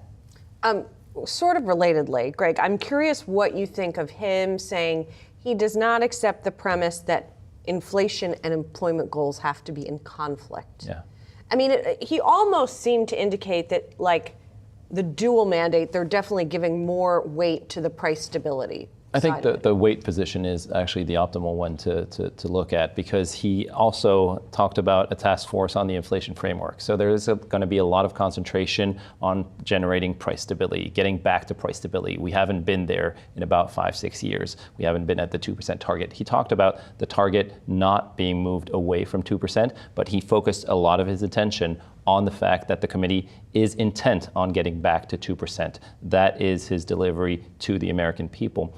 I would caution, however, that if you think about the 2% target and if you think about delivering on that mandate, then perhaps Nick Timirao's question around why did the committee not tighten monetary policy today, if that is the credibility play that the Fed is trying to act upon. And he did not answer that question. He rejected that question and essentially pushed away from that question. So I think there is going to be some tension going forward between, on the one hand, I want to focus on inflation as a credibility play, but on the other, I'm not necessarily ready to tighten monetary policy to deliver on that intent. I thought it was striking that there was very little mention of the labor market until like the very end, you know, and I think relative to the Fed we were talking about at the end of last year, the last time we got a rate cut, like it is clear that the balance of risks have definitely shifted and inflation is going to be a main priority for this Fed. Yeah, he simply said there the committee sees a stable labor market. And he closed out on productivity. He said that we can have an economy that grows strongly without generating inflationary pressures. That's an economy that is driven by stronger productivity growth. So that is still underlying his main view of a disinflationary push from AI. I just don't think the timing is there in terms of that disinflationary push happening tomorrow. Strong productivity-led growth is not something we fear, but something we embrace. Which is interesting wording, because I feel like right now it's more, are we getting job displacement from AI and these productivity gains? And I wonder if that's almost an interpretation of like, you're going to see some choppiness in this hiring data as companies restructure, but we're willing to look through that because we believe in this productivity surge. All right, Stephanie, Greg, great chat as always. Thank you both. Appreciate it. Let's get some more reaction to the Fed decision from someone who's been a part of that process before. Joining me now, we have Loretta Mester, former Cleveland Fed president and adjunct full professor of finance at the University of Pennsylvania's Wharton School. Loretta, it is always great to see you. So we get the decision, Loretta. As expected, they stand pat. We get a shortened FOMC policy statement. We do get a dot plot, but no dot from the chairman himself. Task forces, those were on the way, Loretta. What'd you make of it? What stood out? Well, the expectation was that we'd get rid of the bias, which they did, and that there'd be no change, which we got. I think the change in the dots of the other participants was a little more hawkish than people expected. But, you know, the economy really drove that, right? Their forecasts for inflation are higher. So, I mean, everything is consistent with a committee that expressed themselves over the intervening period that they were more concerned about inflation. And we saw stability in the labor market, and that's what that statement reflected. I think he made a good move by actually articulating these work groups or task forces, he called them, looking into the communications, balance sheet, you know, data. He's made a point of all of these things earlier in his writings over the last couple of years, and now he's putting that to work. And I think it's also good that while he didn't really articulate a tight time frame, he gave us the idea that this is not going to be a long-term project. We really are going to get actionable things, probably for most of the task force by the end of the year. So I think it is a new day. It sounds like he's engaging both internal and external people, the best minds, as he put it, and people with vastly different experiences, whether it be business people, academics, or policymakers to help him do the work. So I think all of that is refreshing. I think he is going to have to do a little more later on to talk about what the reaction function of the Fed is. I mean, the danger of not giving us any insights there is that you could end up with a committee that's pretty discretionary. You know, one time they're doing one thing, the next meeting they're doing something else with a different model in mind. And we wouldn't want that. But there's time for him to build that. And I think today he had a strong performance in the press conference and sort of sticking to his talking points, which are, we're going to get back to price stability. The Fed's focused on that and really moving forward with that. We did, of course, have the dot plot, Loretta. You know, Warsh himself, a critic of the dots. I'm curious what you make of it. I mean, is it helpful? Is it harmful? What do you think? Well, there can be improvements. I think it is helpful as long as you're not picking and choosing when you use it. I think part of the problem has been that when the dot plot supports what the committee wants to do, it gets talked about. And when the dot plot shows more diversity than perhaps is welcome, they don't talk about it. And I think really you've got to be consistent about it. I do think the Fed owes it to the public to explain how they're seeing policy and what the reaction function is going to be. So I think the dot plot is helpful. I've always said that. But I think you need to be explaining it every time. I was gratified that today he didn't shy away from that. He told us what the dot plot told us. And he also encouraged his fellow committee participants to fill it in, which I think was proper, pending what the task force is going to come up with. There can be improvements there, no doubt. And many of us who have been in the Fed and since left the Fed, we've talked about some improvements that you can make to make it actually more useful to the public and to the Fed itself. As a Fed veteran, Loretta, I'm just curious how good you think Warsh will be at building consensus. What's your read on that? Well, you saw in the press conference today, I think he's actually going to be quite good because he's trying to bring in, right, the people that really have thought hard about these issues. And that's what he said he was doing in the task force. I was a little bit maybe surprised that they only considered one thing today. But I think what he meant was there really wasn't a consensus to do anything on the rate. In other words, raise it today or lower it today. I think it was how best to articulate really that we're standing pat and how we see the economy. So we'll see going forward. There's going to be some times where the economy, what to do, what action to take is not obvious. And I think that's going to be the test, right? How are they going to proceed in an economy where, you know, they really are on a place where they should be raising rates or lowering them? How are they going to perform that? And how well will he be able to build that consensus? I think today, in some sense, it was an easier meeting. And certainly the oil prices going down and the ceasefire, I think that made it easier in some sense to drive a consensus today. But we'll see. You know, he has many meetings, as he keeps pointing out, they meet every 6 to 8 weeks. So we'll get that, you know, as things go forward, how well he'll be at it. But I think he's very good at it in the sense that he's been around the Fed. He understands the value of the staff. He likes to have people express their views even when they differ from his. And I think that's really important for a chair. You know, Warsh has talked about, Loretta, how he pays attention to trimmed mean PCE. I think he brought this up in his confirmation hearings. In plain English, Loretta, can you explain to viewers what he means by that? And then I'm just interested to get your take. So take a step back. We're always trying to figure out where inflation's going. And so you want to know that underlying inflation rate. Well, what's the best way to measure that? There's a whole bunch of different measures of inflation. Trim mean is just cutting off the things that month that had the largest or smallest increases, because those can be usually like special factors, idiosyncratic factors, weird things that went on the way they measured, say, you know, airline prices that month. So you cut those out because that's going to tell you more about what that underlying inflation rate is. That's essentially what core inflation tries to do, because it argues that oil prices and food prices can be volatile month to month. And if you really want to know what that underlying inflation rate is, you're better off taking them out. And there's some research that says that it's a better predictor of future inflation, future headline inflation. That's what that is. It's just trimming off the high and low movement parts of the inflation rate that month, different components. But all of these measures are really trying to get at what it tells the Fed where is inflation going, so that they can actually move policy to make sure that inflation comes back at this point to 2%, or if we're at 2%, keeps it at 2%. And so it's just another measure. And what he said in the task force is they're going to be looking at other ways of looking at inflation. Maybe there's other forecasting methods that are actually better than what the Fed is currently using.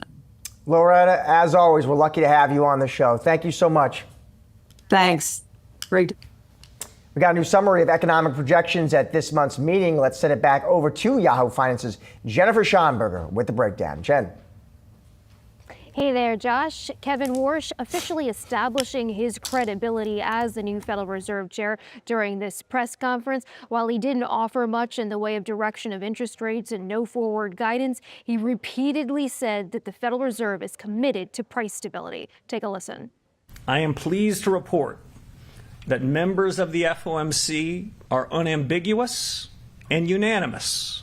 This committee will deliver price stability.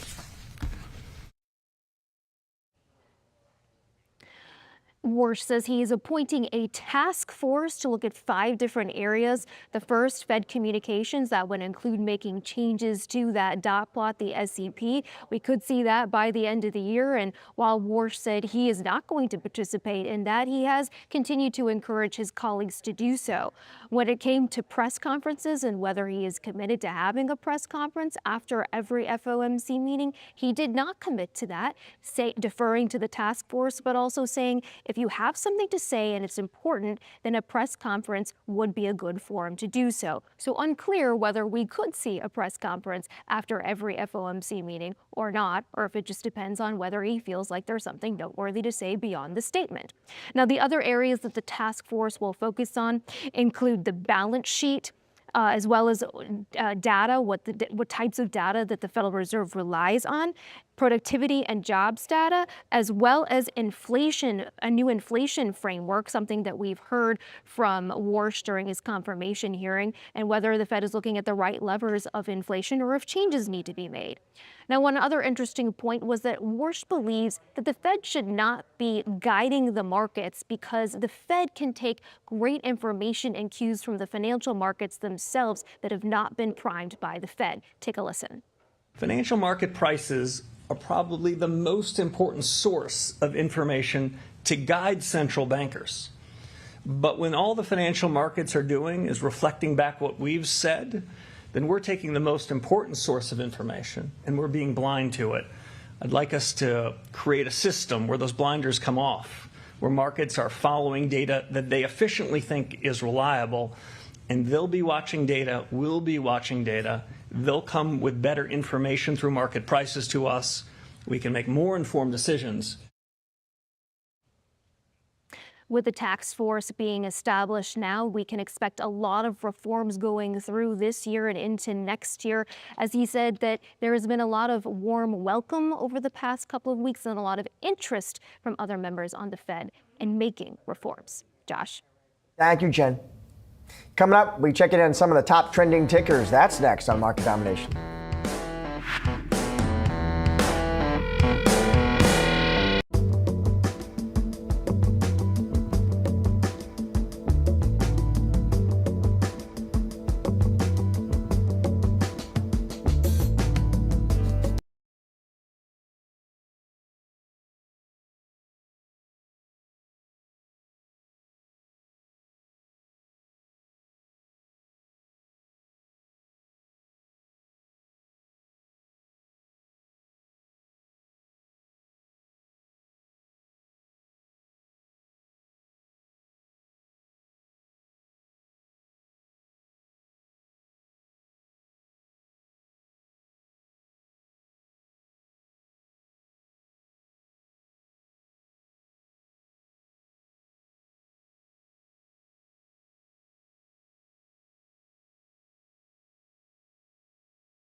time to cover some of today's trending tickers, brought to you by SIBO. We're watching Smartbird, formerly known as Allbirds, CarMax, and Lazy Boy. Joining now, we got Yahoo Finance's Brooke DePalma. All right, Allbirds, let's start there, Brooke. It's not going to be Smartbird. Earlier this year, of course, they announced this plans to pivot from shoes to AI infrastructure. We talked about that. They're now bringing in a new CEO. Says, serious AI background chops. Sounds like a tough pivot to pull off, but what do you make of this? Tough pivot indeed. So when we initially heard the news that Allbirds was becoming Newbird AI, and now today officially it is Smartbird.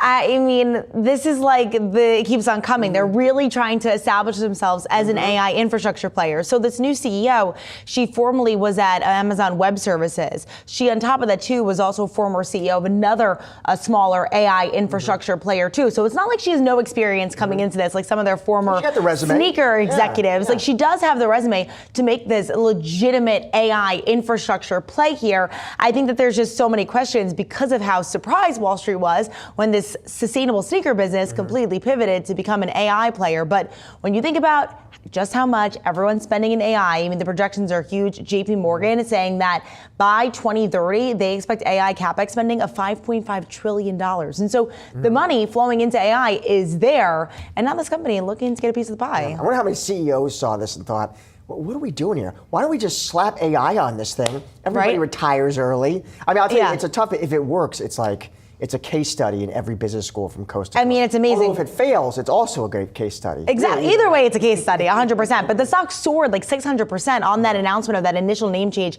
back in April. Year to date, the stock's still up 36%, including this 38% pop that we're having today. All right, top of two, let's talk CarMax. Better than expected Q1 results. I do see William Blair analysts cited as saying, while trends are improving, unanswered questions remain on the path to recapturing historical margins while consistently growing same-store sales. What do you make of it? Yeah, I mean, this stock down 27% year over year. And it seems like a large part of maybe what investors are focusing in on is that used car profits. They seem to keep falling. I mean, they're down nearly 10% year over year, really focusing in on that. They said that first quarter sales from locations and operation for at least a year, we're down 0.8%.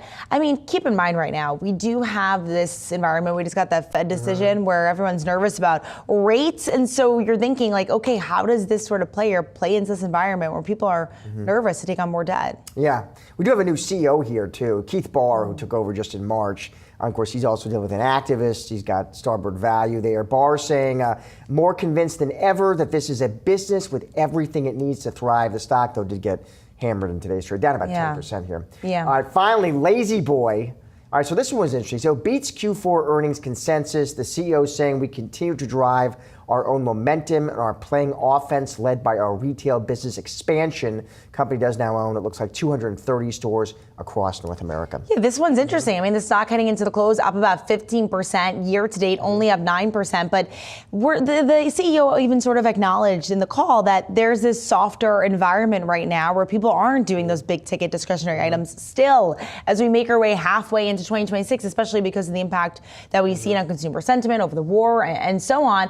And so they're sort of saying, hey, despite all of this, we were still able to do well. They said that total written sales for their company-owned retail segments increased 11% versus last year's fourth quarter, and that was driven by what you had said, those acquired and new store locations. I think furniture hasn't been hot, but yet this company is able to work around this. All right. Thank you, Brooke. Appreciate it. SpaceX's stock performance after its blockbuster IPO has sucked the oxygen out of modern space stocks. Our Jared Blicker has been comparing the old and new age space trade. Jared. That's right. We have seen an explosion of interest in thematic stocks, and space is just one of them. So I want to start with kind of a broader overview. This chart comes from Strategas ETF Research. That is Todd Sohn. You might know him as the ETF Whisperer. And this tracks thematic flows in robotics, space, uranium, infrastructure, and yes, AI as well, going back 10 years. And he is saying that there is an echo nowadays in the space race to ARC mania way back in 2020-21. We saw a huge pop there, and you'll see that all of it was given back and a little bit more there. So when we're looking at the market today, We do have a number of themes. We have 400 ETFs worth $300 billion. That's according to Strategas. And I only have a small sample here, but this is what they have done in the last 4 days since, guess what? SpaceX came to market. We've seen an explosion just over the last few days in a lot of these returns. And by the way, these were much higher before the Fed announcement that we got on Wednesday. That did send the entire market down. But you take a look at some of the themes here. We've got uranium up 6%. We've got a blockchain one leading the pack there. That's Coinbase Valkyrie up 7.5%. So we got the three uraniums, we got blockchain, quantum, we got aerospace and defense, we got infrastructure, and a couple of others here. And you mentioned in the intro that the space trade itself has become bifurcated. What I want to point out, here is the old space trade. This is over the same 4-day period. And you're going to see GE is up 7%, Raytheon, a lot of familiar names here, Boeing, General Dynamics, from nuclear subs to aerospace. And now check out the newer space trade, and you're going to see, okay, SpaceX takes up the bulk of the room here, but if you can see these little guys, and I'll sort by performance so you can see them a little bit easier, all red, and this is over the last 4 days. Now I'm going to show you today, I'm going to show you a little magic trick, completely reversed. So we're seeing a lot more green, and in fact, when I put the market cap view, it's obvious that SpaceX is down. So SpaceX itself seems to be sucking the oxygen out of a lot of the newer space trade, but not the old guard space trade. So something to consider if you're branching out into all these different themes. It seems like now there is definitely an uptick in interest. Back to you. All right. Thank you, Jared. Coming up, we discuss the latest developments in the robo-taxi wars. That's next on Market Domination.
Uber and Lucid are expanding their robotaxi venture. Yahoo Finance senior autos reporter Praz Sumaranian has the details. All right, so Uber and Lucid, they expand their robotaxi venture. They named Houston as their second planned market. Walk us through it. What's the news? So to be clear, this is a pretty, it's been a pretty big news for the last year. So this Uber, Lucid, and Nuro, which makes the OS combination here. Now they're going to start their sort of venture later this year. It hasn't started yet, but they're already announcing the second spot. So the Bay Area is the first area they're going to operate. Second area now is going to be Houston, which they announced. Testing is happening now. It's going to start in mid-2027. So that's their, Houston, a big metropolitan city, great place for them to get set up. But the big thing is that they secured a 50,000 square foot depot where they're going to handle all the logistics, right? The cleaning of the cars, charging of the cars, all the different things that go with managing a fleet, right? So that's the big reason why Houston is the next territory for them, is the fact that they're going to have this massive logistical operation there for their cars. Why Houston, by the way? Why that city? And I think I mean, look, Texas has been a place where Tesla operates in Austin, as well as Waymo. I think it's just that Texas is more of a friendly state in terms of regulation, and Houston is just a massive metropolitan area, like just spread out. It's urban sprawl to the max, right? So that's actually where probably good for a robotaxi operation, because you're kind of navigating amongst some urban, a lot of, I guess they call it suburban, suburban and urban areas. I think it's just a big kind of geographic footprint. It's a big kind of metropolitan area, and I think it sort of makes sense if you're going to expand that in the South. Why not try Houston or Dallas, someplace like that? You mentioned in your story how this kind of comes at a crucial time for these two companies, Uber and Lucid. Why? What did you mean by that? For Uber, it's sort of their momentum in the robotaxis. They're building that, right? They have a number of other deals in place, but this is their big one with Lucid. Now, for Lucid, it's even more important, right? This is a company that hasn't made a profit yet. So for them, anything like this, any kind of venture like this that says revenue additive is a big deal. Lucid's going to buy up to 35,000 Lucid EVs. Uber is, which is, that's not nothing, right? That's a big purchase, and that's good for them. And look, the other thing that's interesting is that it's shot in the arm, but also these two companies are tied by the Saudi Arabian sovereign wealth fund, PIF. Both are investors in both Uber and Lucid. Uber is an investor in Lucid, so they're all sort of tied together here. And for Lucid's sake, lost billions of dollars year over year. They kind of need this to work, and I think that this is just a way for it to sort of happen for them in terms of more revenue, more sort of public-facing exposure. You sit in one of these cars, maybe you like one of them. It's all good for them. While we have you, switching gears, I want to ask you about this other story. Bloomberg reporting that Ferrari Praz, is now nudging its clients to buy that new EV. What's that about? So this is nothing new with Ferrari. Okay, so Ferrari for many years, you're never a first-time new buyer. It was said for you have to actually buy used Ferrari first before you buy a new Ferrari. That's how you become a new Ferrari owner. It's all patronage. It's all sort of building your sort of network or building your sort of name within the brand. And it's the brand that maintains the client list, not the dealers. It's the brand. You have a direct relationship with the brand, right? So it's nothing new for Ferrari to do this, but it's interesting, the reporting here. So one little snippet in the Bloomberg report talked about how, mentioned this fact that the Luce itself is sort of not the most desirable car, right? A little snippet here. One buyer said Ferrari made it clear to him that taking the car mattered if he wanted to keep his place among the top clients. Meaning, my editorial here is if you want to order one of the special sports cars, you cannot get that without doing these things first, right?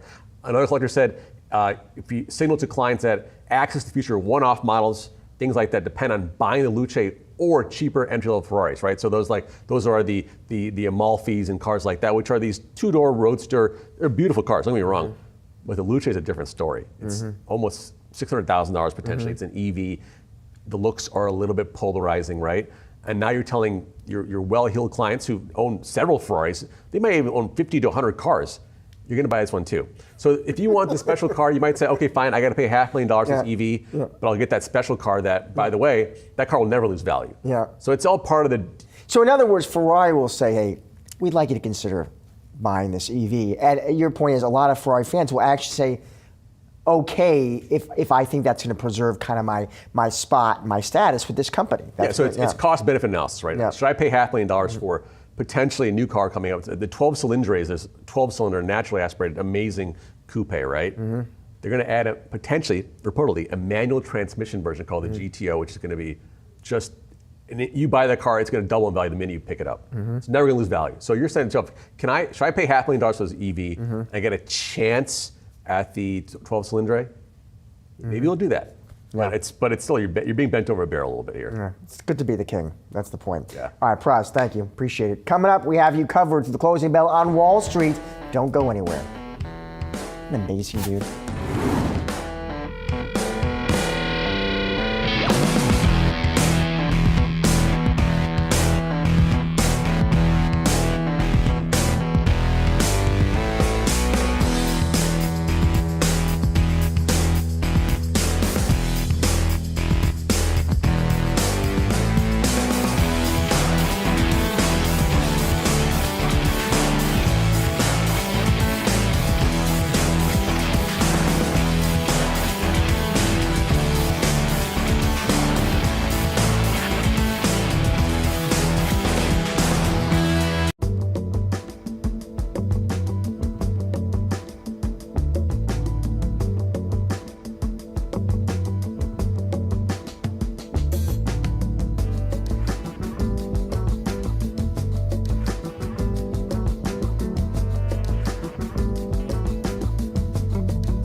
stocks ending the day lower here after the Fed kept rates unchanged, but members of the FOMC are signaling rate hikes by the end of the year. Yahoo Finance's Jared Blickery is standing by with the very latest.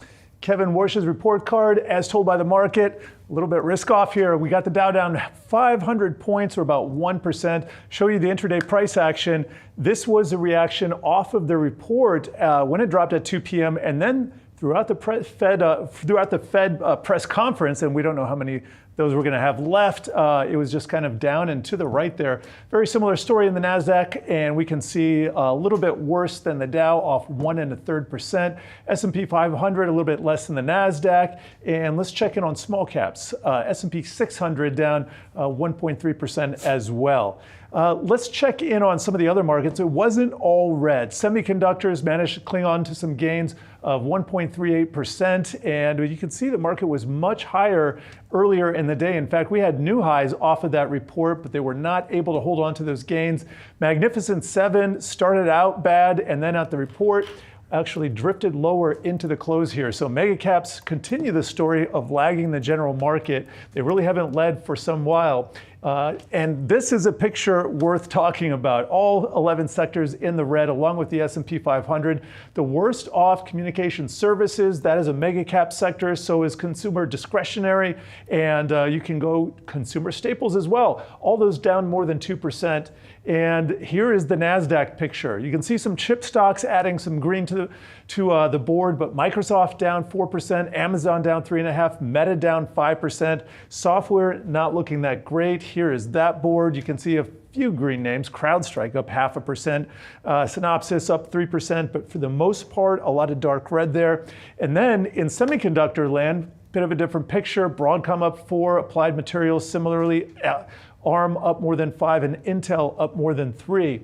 And within the Dow, only a few green spots here. Financials have really been one of the best performing sectors this month. JP Morgan, Goldman Sachs in the green for about 0.75%. Caterpillar up 1%. Industrials have been doing really well recently, not so much today, but that does it for the green. IBM down 3%, Salesforce down 4%. Those, of course, are that software trade. And then even the staples, which are a lot of times defensive, not doing that great. Walmart down 2%, J&J down 0.5%. I'll leave it on the transports because in Dow theory, you want to see the industrials and the transports following each other. Well, transports leading to the downside. I'm not sure what to make of this, but we got another day in the week to sort this out. And on that note, I'm going to hand it back to you, Josh. All right, thank you, Jared. Let's look at what investors are thinking as markets wrap the trading day here with Wall Street digesting the latest Fed decision. Chris Gallipo joins me. He is head of market strategist at the Franklin Templeton Institute. It is good to see you, Chris. So let's talk about that Fed decision, Chris. Fed officials signaling, you know what, their next move may be to raise rates, not cut them. What do you make of what you saw and heard today? Yeah, well, I mean, I think, first of all, thanks for having me on, Josh. But anyone who just assumed that Warsh was going to, walk in and be immediately dovish and cut rates, which was, talked about a lot leading up to this, that doesn't seem to be the case, right? And so I think he said a lot of interesting things in the press conference today. I was trying to take notes as fast as I could, but I think he's got a lot planned here, and we should expect, a lot of change on a go-forward basis relative to what we're used to. Chris, one theme, and we knew this going in, Warsh wants to adjust communication. He thinks the Fed talks too much. If that happens, you see less communication, Chris. How does that affect your job? Well, I mean, ultimately, we want more communication, right? And so, but in reality, people were worried about that. And today he shortened the statement. He said they won't give forward guidance, but we got the dot plot, and he gave us plenty of forward guidance on things like estimates for real GDP, estimates for core inflation, so on and so forth. I think what he's referring to is we're not going to tell you what we perceive the quote unquote balance of risks to be, right? Like Powell did. And so we'll see how it goes. But, I would say you want more disclosure, not less. Is your base case right now, Chris? I mean, is it the Fed holds steady for the rest of the year? Are you penciling in a hike? What do you think? Coming into this, our opinion was they would hold steady, right? There's no reason to cut rates, Josh, right? The economy is resilient and strong, full employment, so on and so forth. We've got a little bit of an inflation issue that, will take some time to wash through the system. What's interesting to me, after his press conference, as we just walked through there, was the movement in 2-year yields, that traded about 420. So if you look at history and you look at the predictive nature of 2-year yields, what you will see is that 2-year yields always lead the Fed, not the other way around. So now 2-year yields are 50 basis points above the effective Fed funds rate. So the bond market is telling, and Fed fund futures, same thing, are suggesting that they're going to raise rates. We're in the flat camp for now. We'll see what happens. So the Fed was one big issue. Of course, Chris, also investors are closely monitoring what's going on with Iran. You saw the president out there today. Trump was defending the deal with Iran. How are you thinking through this as a market pro, a market watcher, a strategist? I think earnings matter a lot more than any geopolitical event, Josh. That's true today. That's true through history. And if you go back to 1929 and you map every big geopolitical event out, here's what you'll see, is that there's generally a little knee-jerk reaction, but 1 year out, the S&P's up on average 10%, hit rate 71%.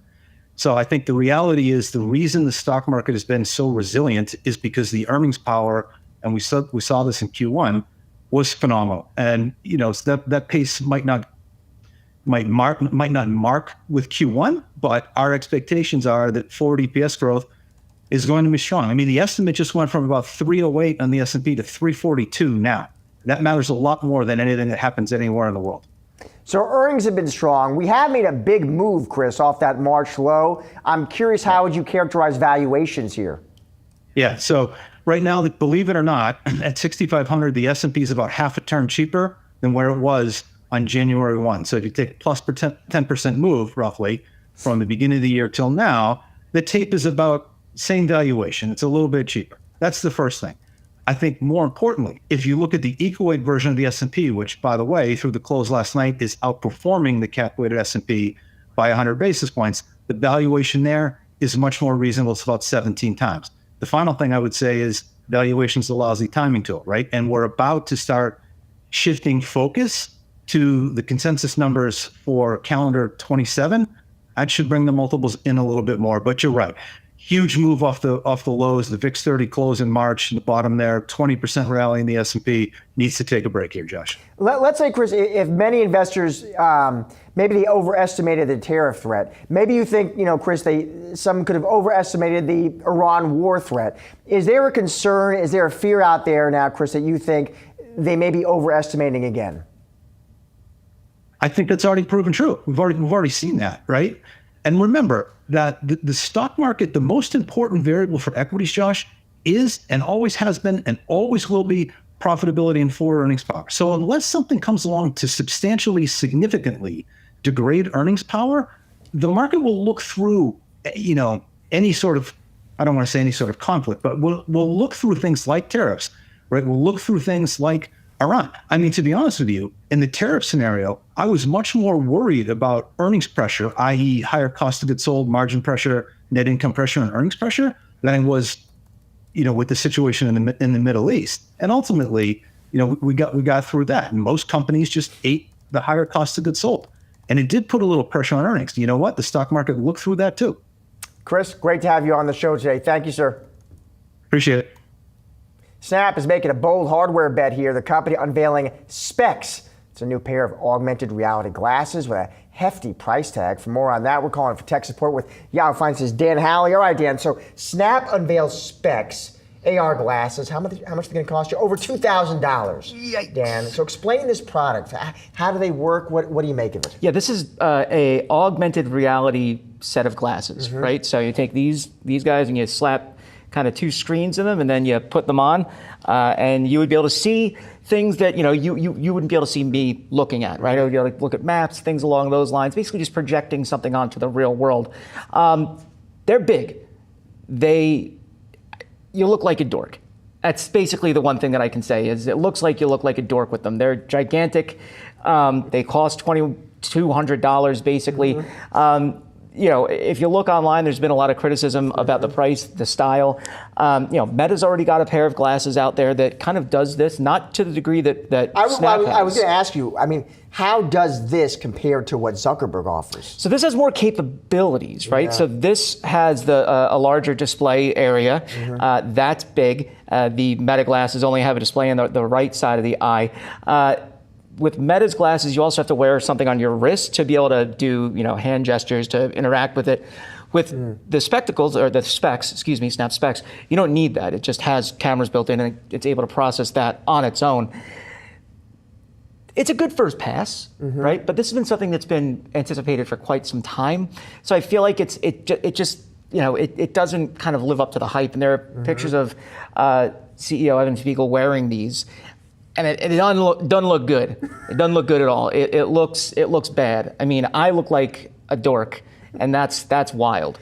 It seems like they're making this sort of bigger call here, which is that Snap seems to think, you know what, the smartphone era is nearing an end, and it's the smart glasses. That's the next big form factor. That's the next major computing platform. And I'm just curious what you make of that.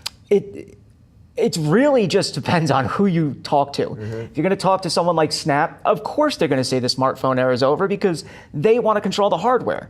If you look at something like a Meta, they may say the same thing as well, that this is the future of computing, glasses, things like that. If you talk to Google or Samsung, they also have smart glasses, but it turns out they have huge smartphone markets.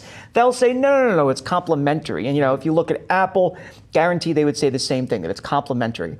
I think that a lot of these devices just serve as a complementary type of device. Myself, just full disclosure, I do not own a smartphone company. I'm just saying this is my own self. I feel like, for me, if I look at these kinds of devices, you don't have the functionality that you have in a smartphone in this. Maybe that'll change, right? I mean, we used to have gigantic computers. Now, they fit in the palm of our hand, right? But at this point in time, this is, I think, kind of a little bit of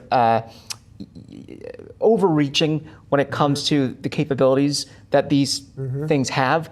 I don't see this replacing the smartphone anytime soon. 10 years, maybe that's totally different, right? 5 years, I don't think that's gonna happen either. But 10, maybe. It just feels too soon for these things to really take over. Do not get me started on those pendants or whatever, the AI, pins and things like that. Maybe it's a penny, or maybe you wear it in a necklace. I've heard all kinds of things. That's some bozo nonsense to me. I want to use a smartphone. I want to be able to look at the screen. It's also just weird, like, oh, cool, I have this pendant that just stares at people. I don't want someone wearing that in front of me. It's already weird enough with the camera on the glasses. Anyway, that's my take. Topic 2. This is actually another one right in your wheelhouse. The Verge is reporting, Dan, we now have a PlayStation storage upgrade that costs more than three PS5 Pro consoles. Yeah. So I'm not a gamer. So explain this to me. Explain the product. Also explain why it's so expensive. Yeah. So when you have like something like a PlayStation, you're limited on storage, right? It's like anything else. There's storage in there, and if you download games, it just gets full. And so games are huge, so you want to download more. And so you would install a secondary drive or a new primary drive. That's what this is. It's a new drive that you can, Sony made that from the jump, that you could install your own drive and increase the space. This is a big drive. It's 8 terabytes. So if you look nearly at $3,000. It's nearly $3,000. Yeah. Well, if you look at the regular price before discount, that's a discount, $2,959. It's $3,700 prior to discount. Now, this kind of goes back to our conversation that we keep having about the memory shortage and the storage shortage. And that's just driving prices of things like this ever higher. We were talking earlier about how the original Nintendo Switch is now worth $50 more than when you bought it in 2017 because of that. Nintendo did the same thing with the new Switch. Microsoft's done this with their Surfaces. We just talked about this yesterday, how they raised the price from the original launch to now of their prior generation by $500, right? So this is going to continue to permeate throughout the consumer landscape, and it's going to put pressure on sales because I don't know who's going to spend. I mean, look, I'm a dork, and I spend a lot of money on TVs and stuff like that. I'm not plopping $3,700 just so I can store more games. So for your fellow gamers, many of whom may be watching right now, what is your advice on this? Just delete the games. You don't need to store them forever. You can download them again, right? If you really want to have storage, go buy the physical game. Then you don't need something like this. That's very easy, and it doesn't cost you $3,000. Go buy a dump truck load of games. So, it's cool. It can hold, according to SanDisk, it can hold up to 200 games. That's awesome. I don't think money's going to be an issue if you own 200 games for this console that just came out, 6 years ago. But again, it's just an example of what we're going to continue to see over maybe till 2030, we've heard. When it comes to consumer products, we're all going to be, ready for the price hikes. Yeah, taking on the jaw. Thank you, sir. Coming up, we dive into Netflix's M&A strategy. That's next on Market Domination Overtime. Thank you.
Netflix built its streaming empire largely by avoiding big acquisitions, but now the company is increasingly showing up in some of the media industry's biggest deal conversations. Joining me now for more is Rohan Goswami, Semaphore business reporter and co-host of Compound Interest. Rohan, it is great to have you. Let's dig right into your story. Yeah.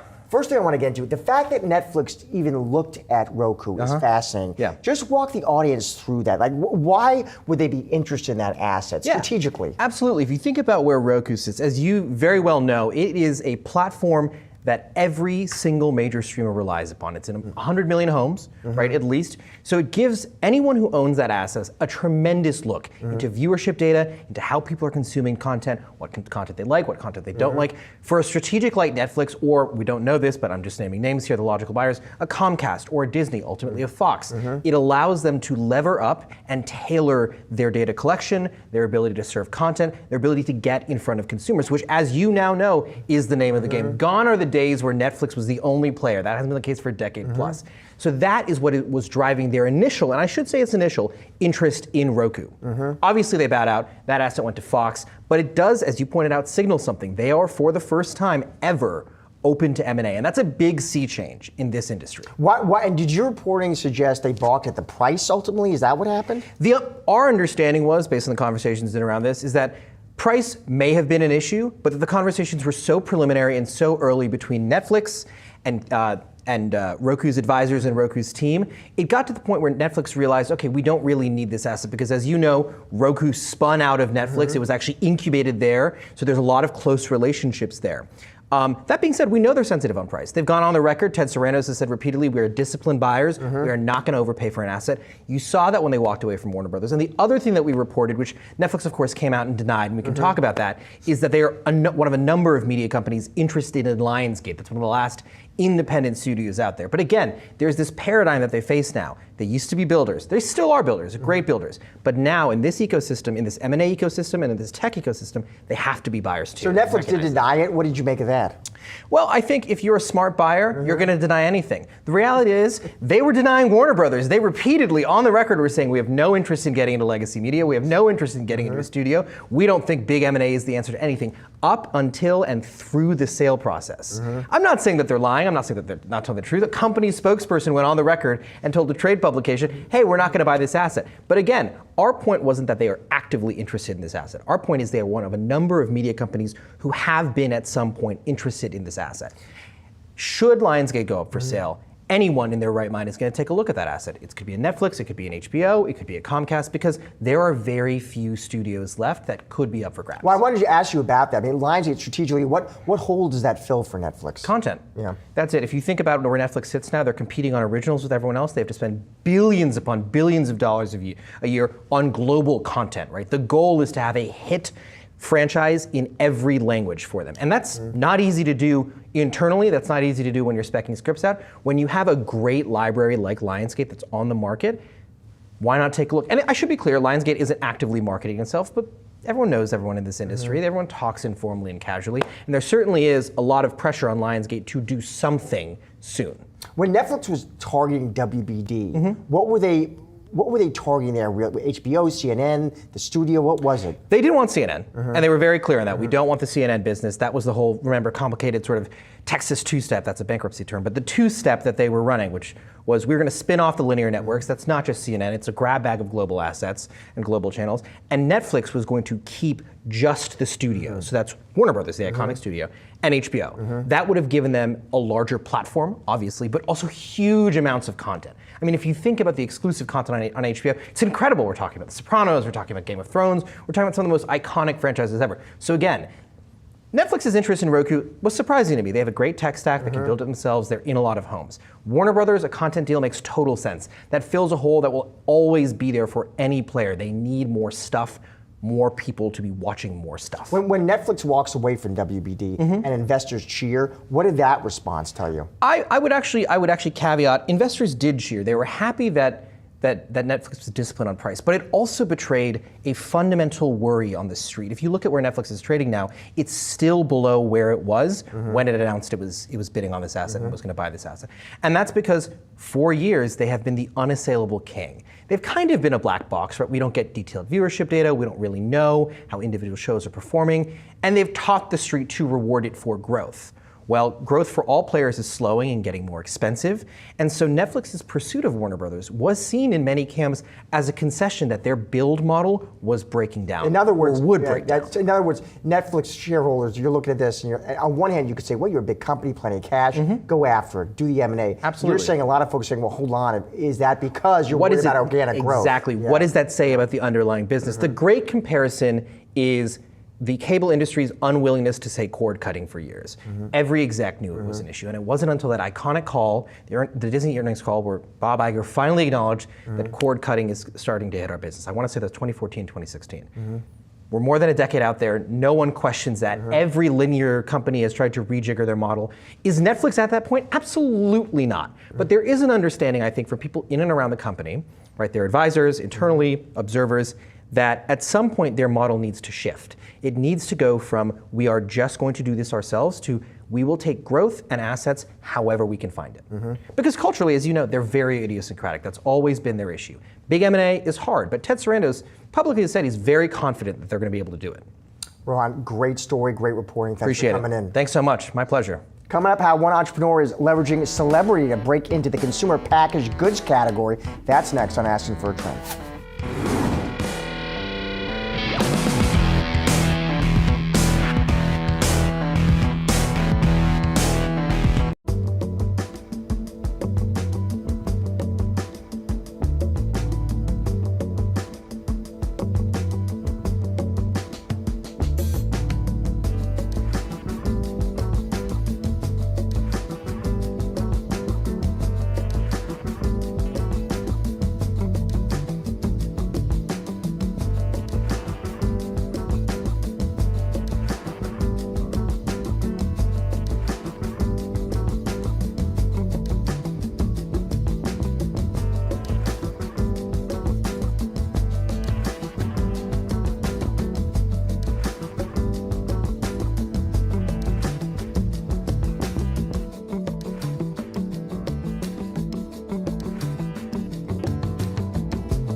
New consumer packaged goods products are coming into Target. Kids beverage brand Frosh with Russell Wilson and Ciara, as well as soda brand Fizzin with Kristen Cavallari, are hitting the shelves, and it's all thanks to venture studio Void. I'm joined now by the company's founder, Christopher Koch. Chris, it is good to see you. So let's start with the basics here, Chris. Just explain Void to us, just the mission, the purpose. Walk us through it. So Void is meant to act as a venture studio model focused on building brands in CPG from inception to shelf.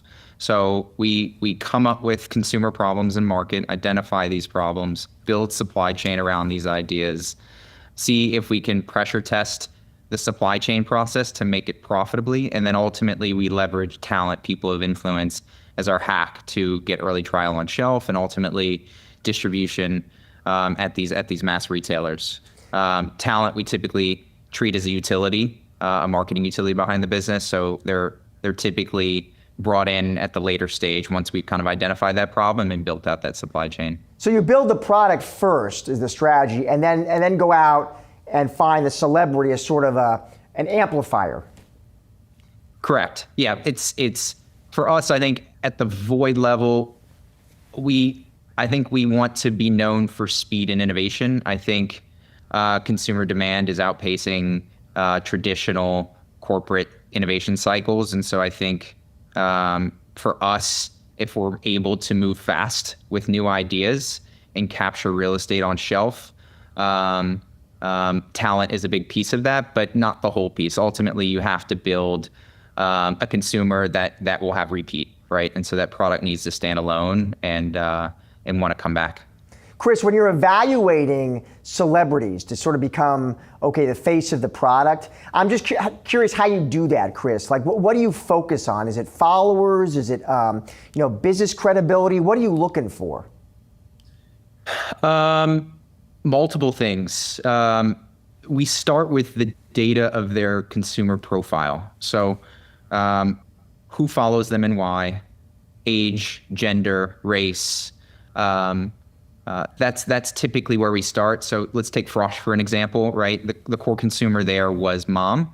And so we wanted to identify influencers and talent that spoke to mom, which is how we ultimately aligned on the Wilson family and the LeBrant family coming into that business. But we try to take it a step further beyond just the data and get to know them personally, right? Because they have to have some level of aptitude and appetite to want to be a founder, to want to get into the weeds, because in CPG it's not it tends to be a bit of a roller coaster, and I think talent sometimes expect things to just be on an upward trajectory in perpetuity, and aren't really used to going through periods where you might have to get your hands dirty and support the business at low periods. And so that's something we look for in any of the talent partners that we bring in. Is there a risk, Chris, I'm just curious, of ever celebrity saturation, that people get to a point where they think, man, I can't take another celebrity beverage or product? I would 100%. I think our thesis is there is no one brand, I would say talent associated with one brand. I think on our end, we want to have a cohort of talent behind each business that we build. So ultimately, you're not associating that brand with just one face. And I think that's super important for us, as well as how do you build community below that talent.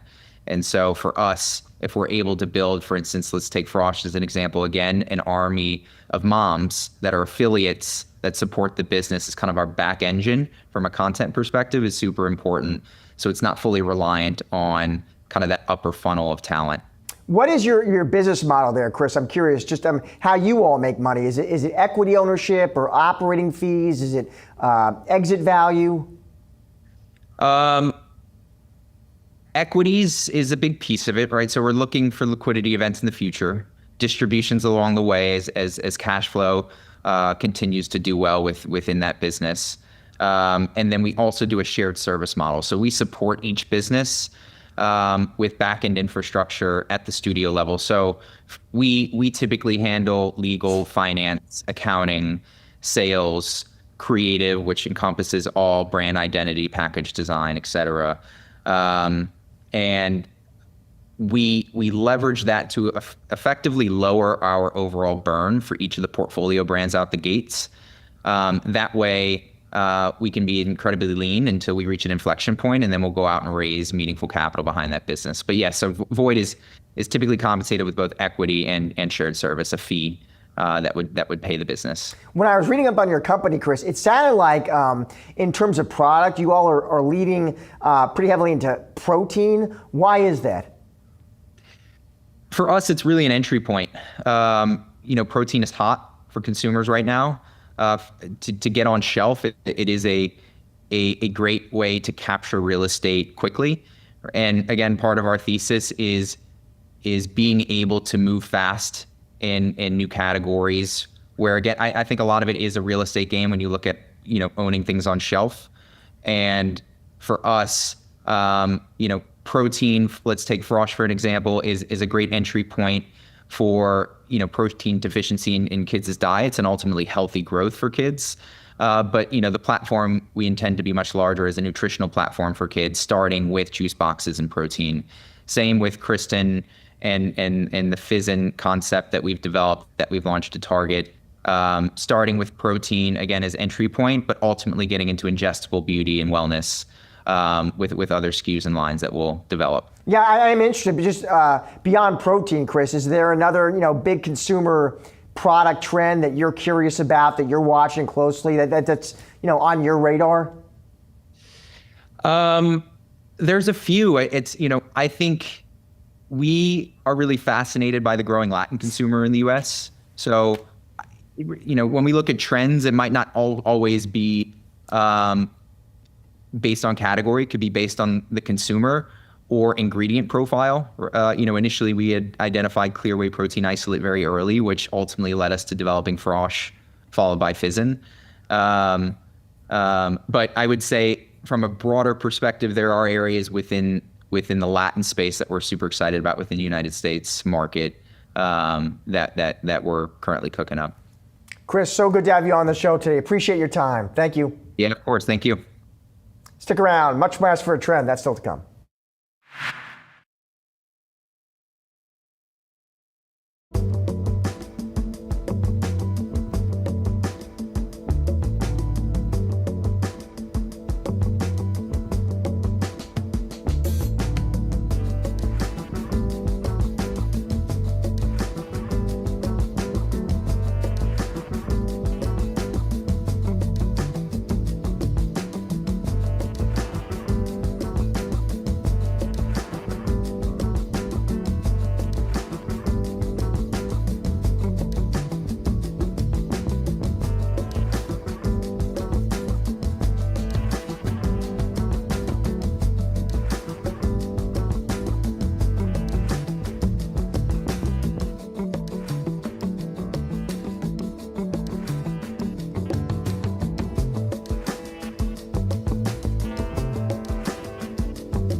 SpaceX's historic IPO is setting the stage for more companies to go public this year, including the highly anticipated OpenAI and Anthropic. Market Catalyst host Julie Hyman spoke to Greg Martin, Rainmaker Securities Managing Director.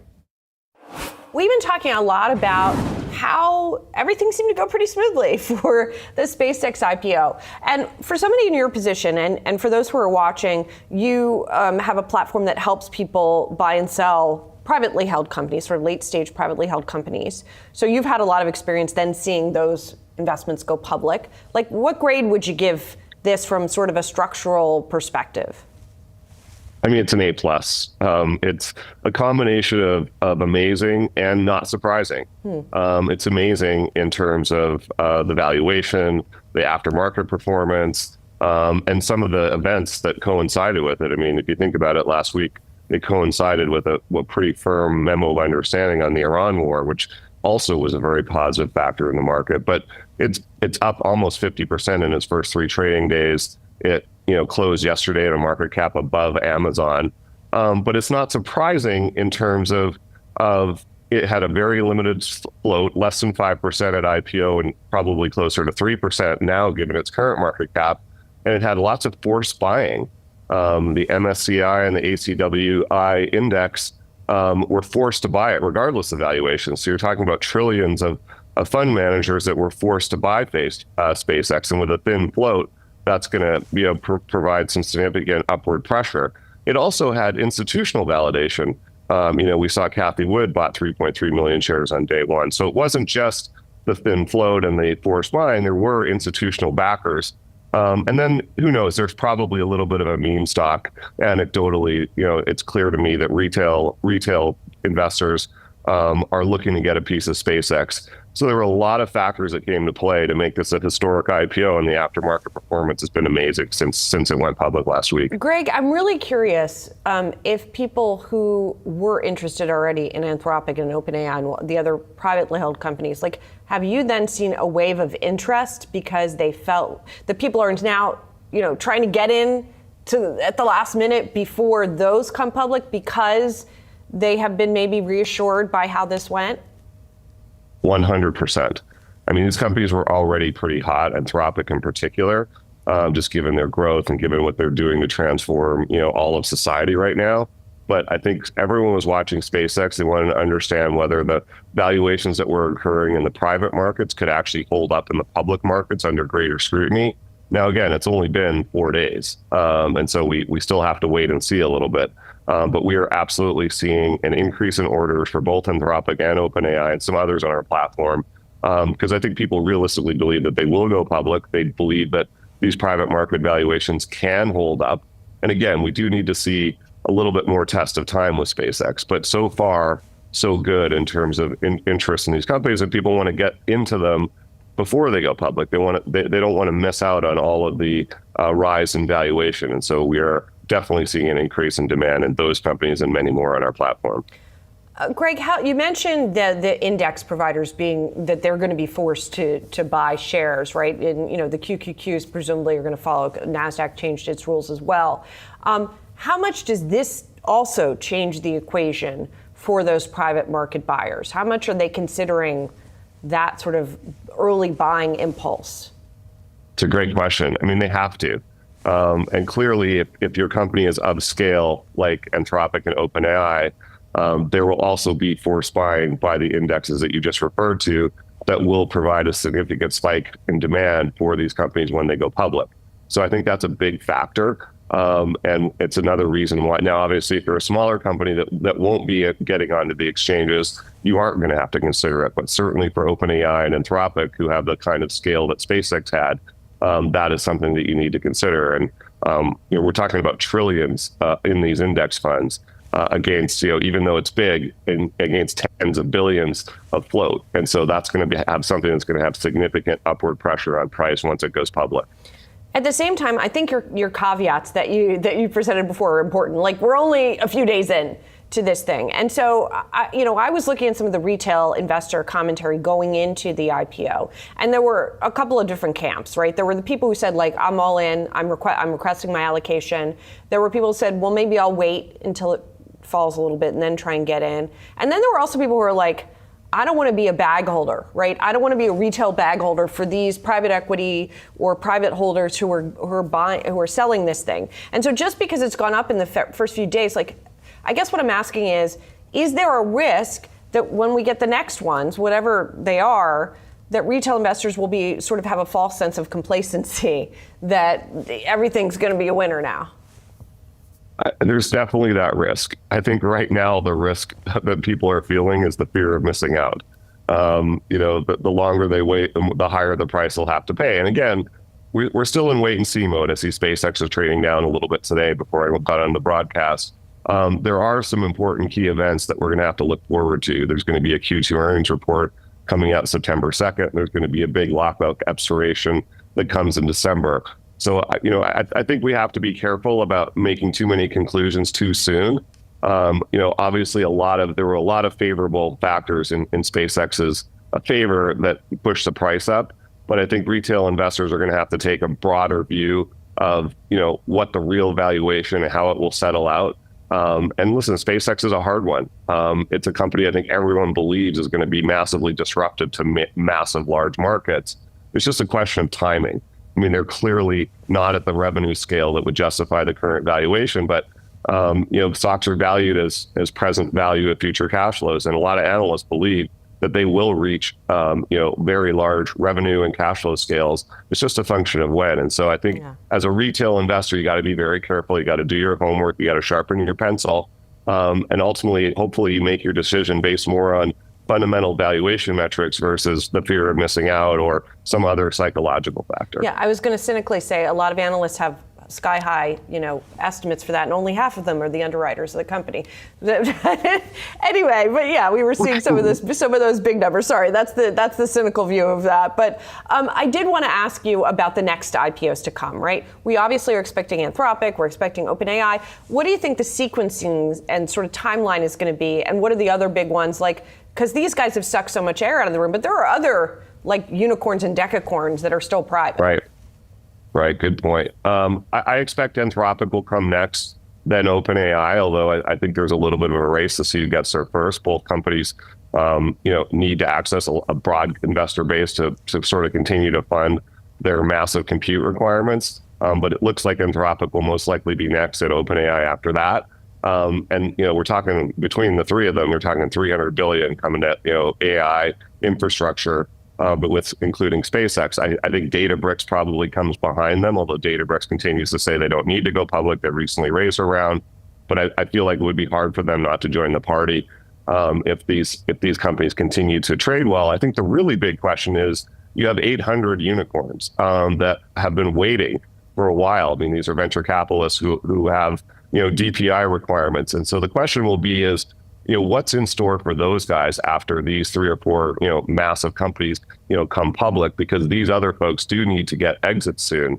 And so there is a question of, are you sucking the oxygen out of the room with these 4, or are they going to really open up the window? I mean, you still have $8 trillion of cash sitting in money markets. And so the real question will be, is there going to be a major rebalancing from cash into growth equity, which would be really great for the future of the IPO market, but I think it's a big open question right now. Yeah, and a very important one. Greg, thank you so much. It's good to see you. Thank you, Julie. Good to see you. Stick around. Much more Astropher Trends still to come.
Time now to watch Thursday, June 18th. It's going to be a busy day for investors with earnings from consulting giant Accenture and grocery retailer Kroger, plus a fresh read on the labor market. Accenture reporting quarterly earnings before the markets open. Analysts expecting revenue growth to slow from the first half of the year. Commentary around artificial intelligence demand and cloud services will also be a major focus for Wall Street. Also before the opening bell, Kroger announcing quarterly results. Analysts predicting same-store sales to rise up to 2%. Investors will be looking for insight into consumer spending trends, grocery price inflation, and whether value-conscious shoppers continue to shift their buying habits. And on the labor front, weekly initial jobless claims data is coming out on Thursday.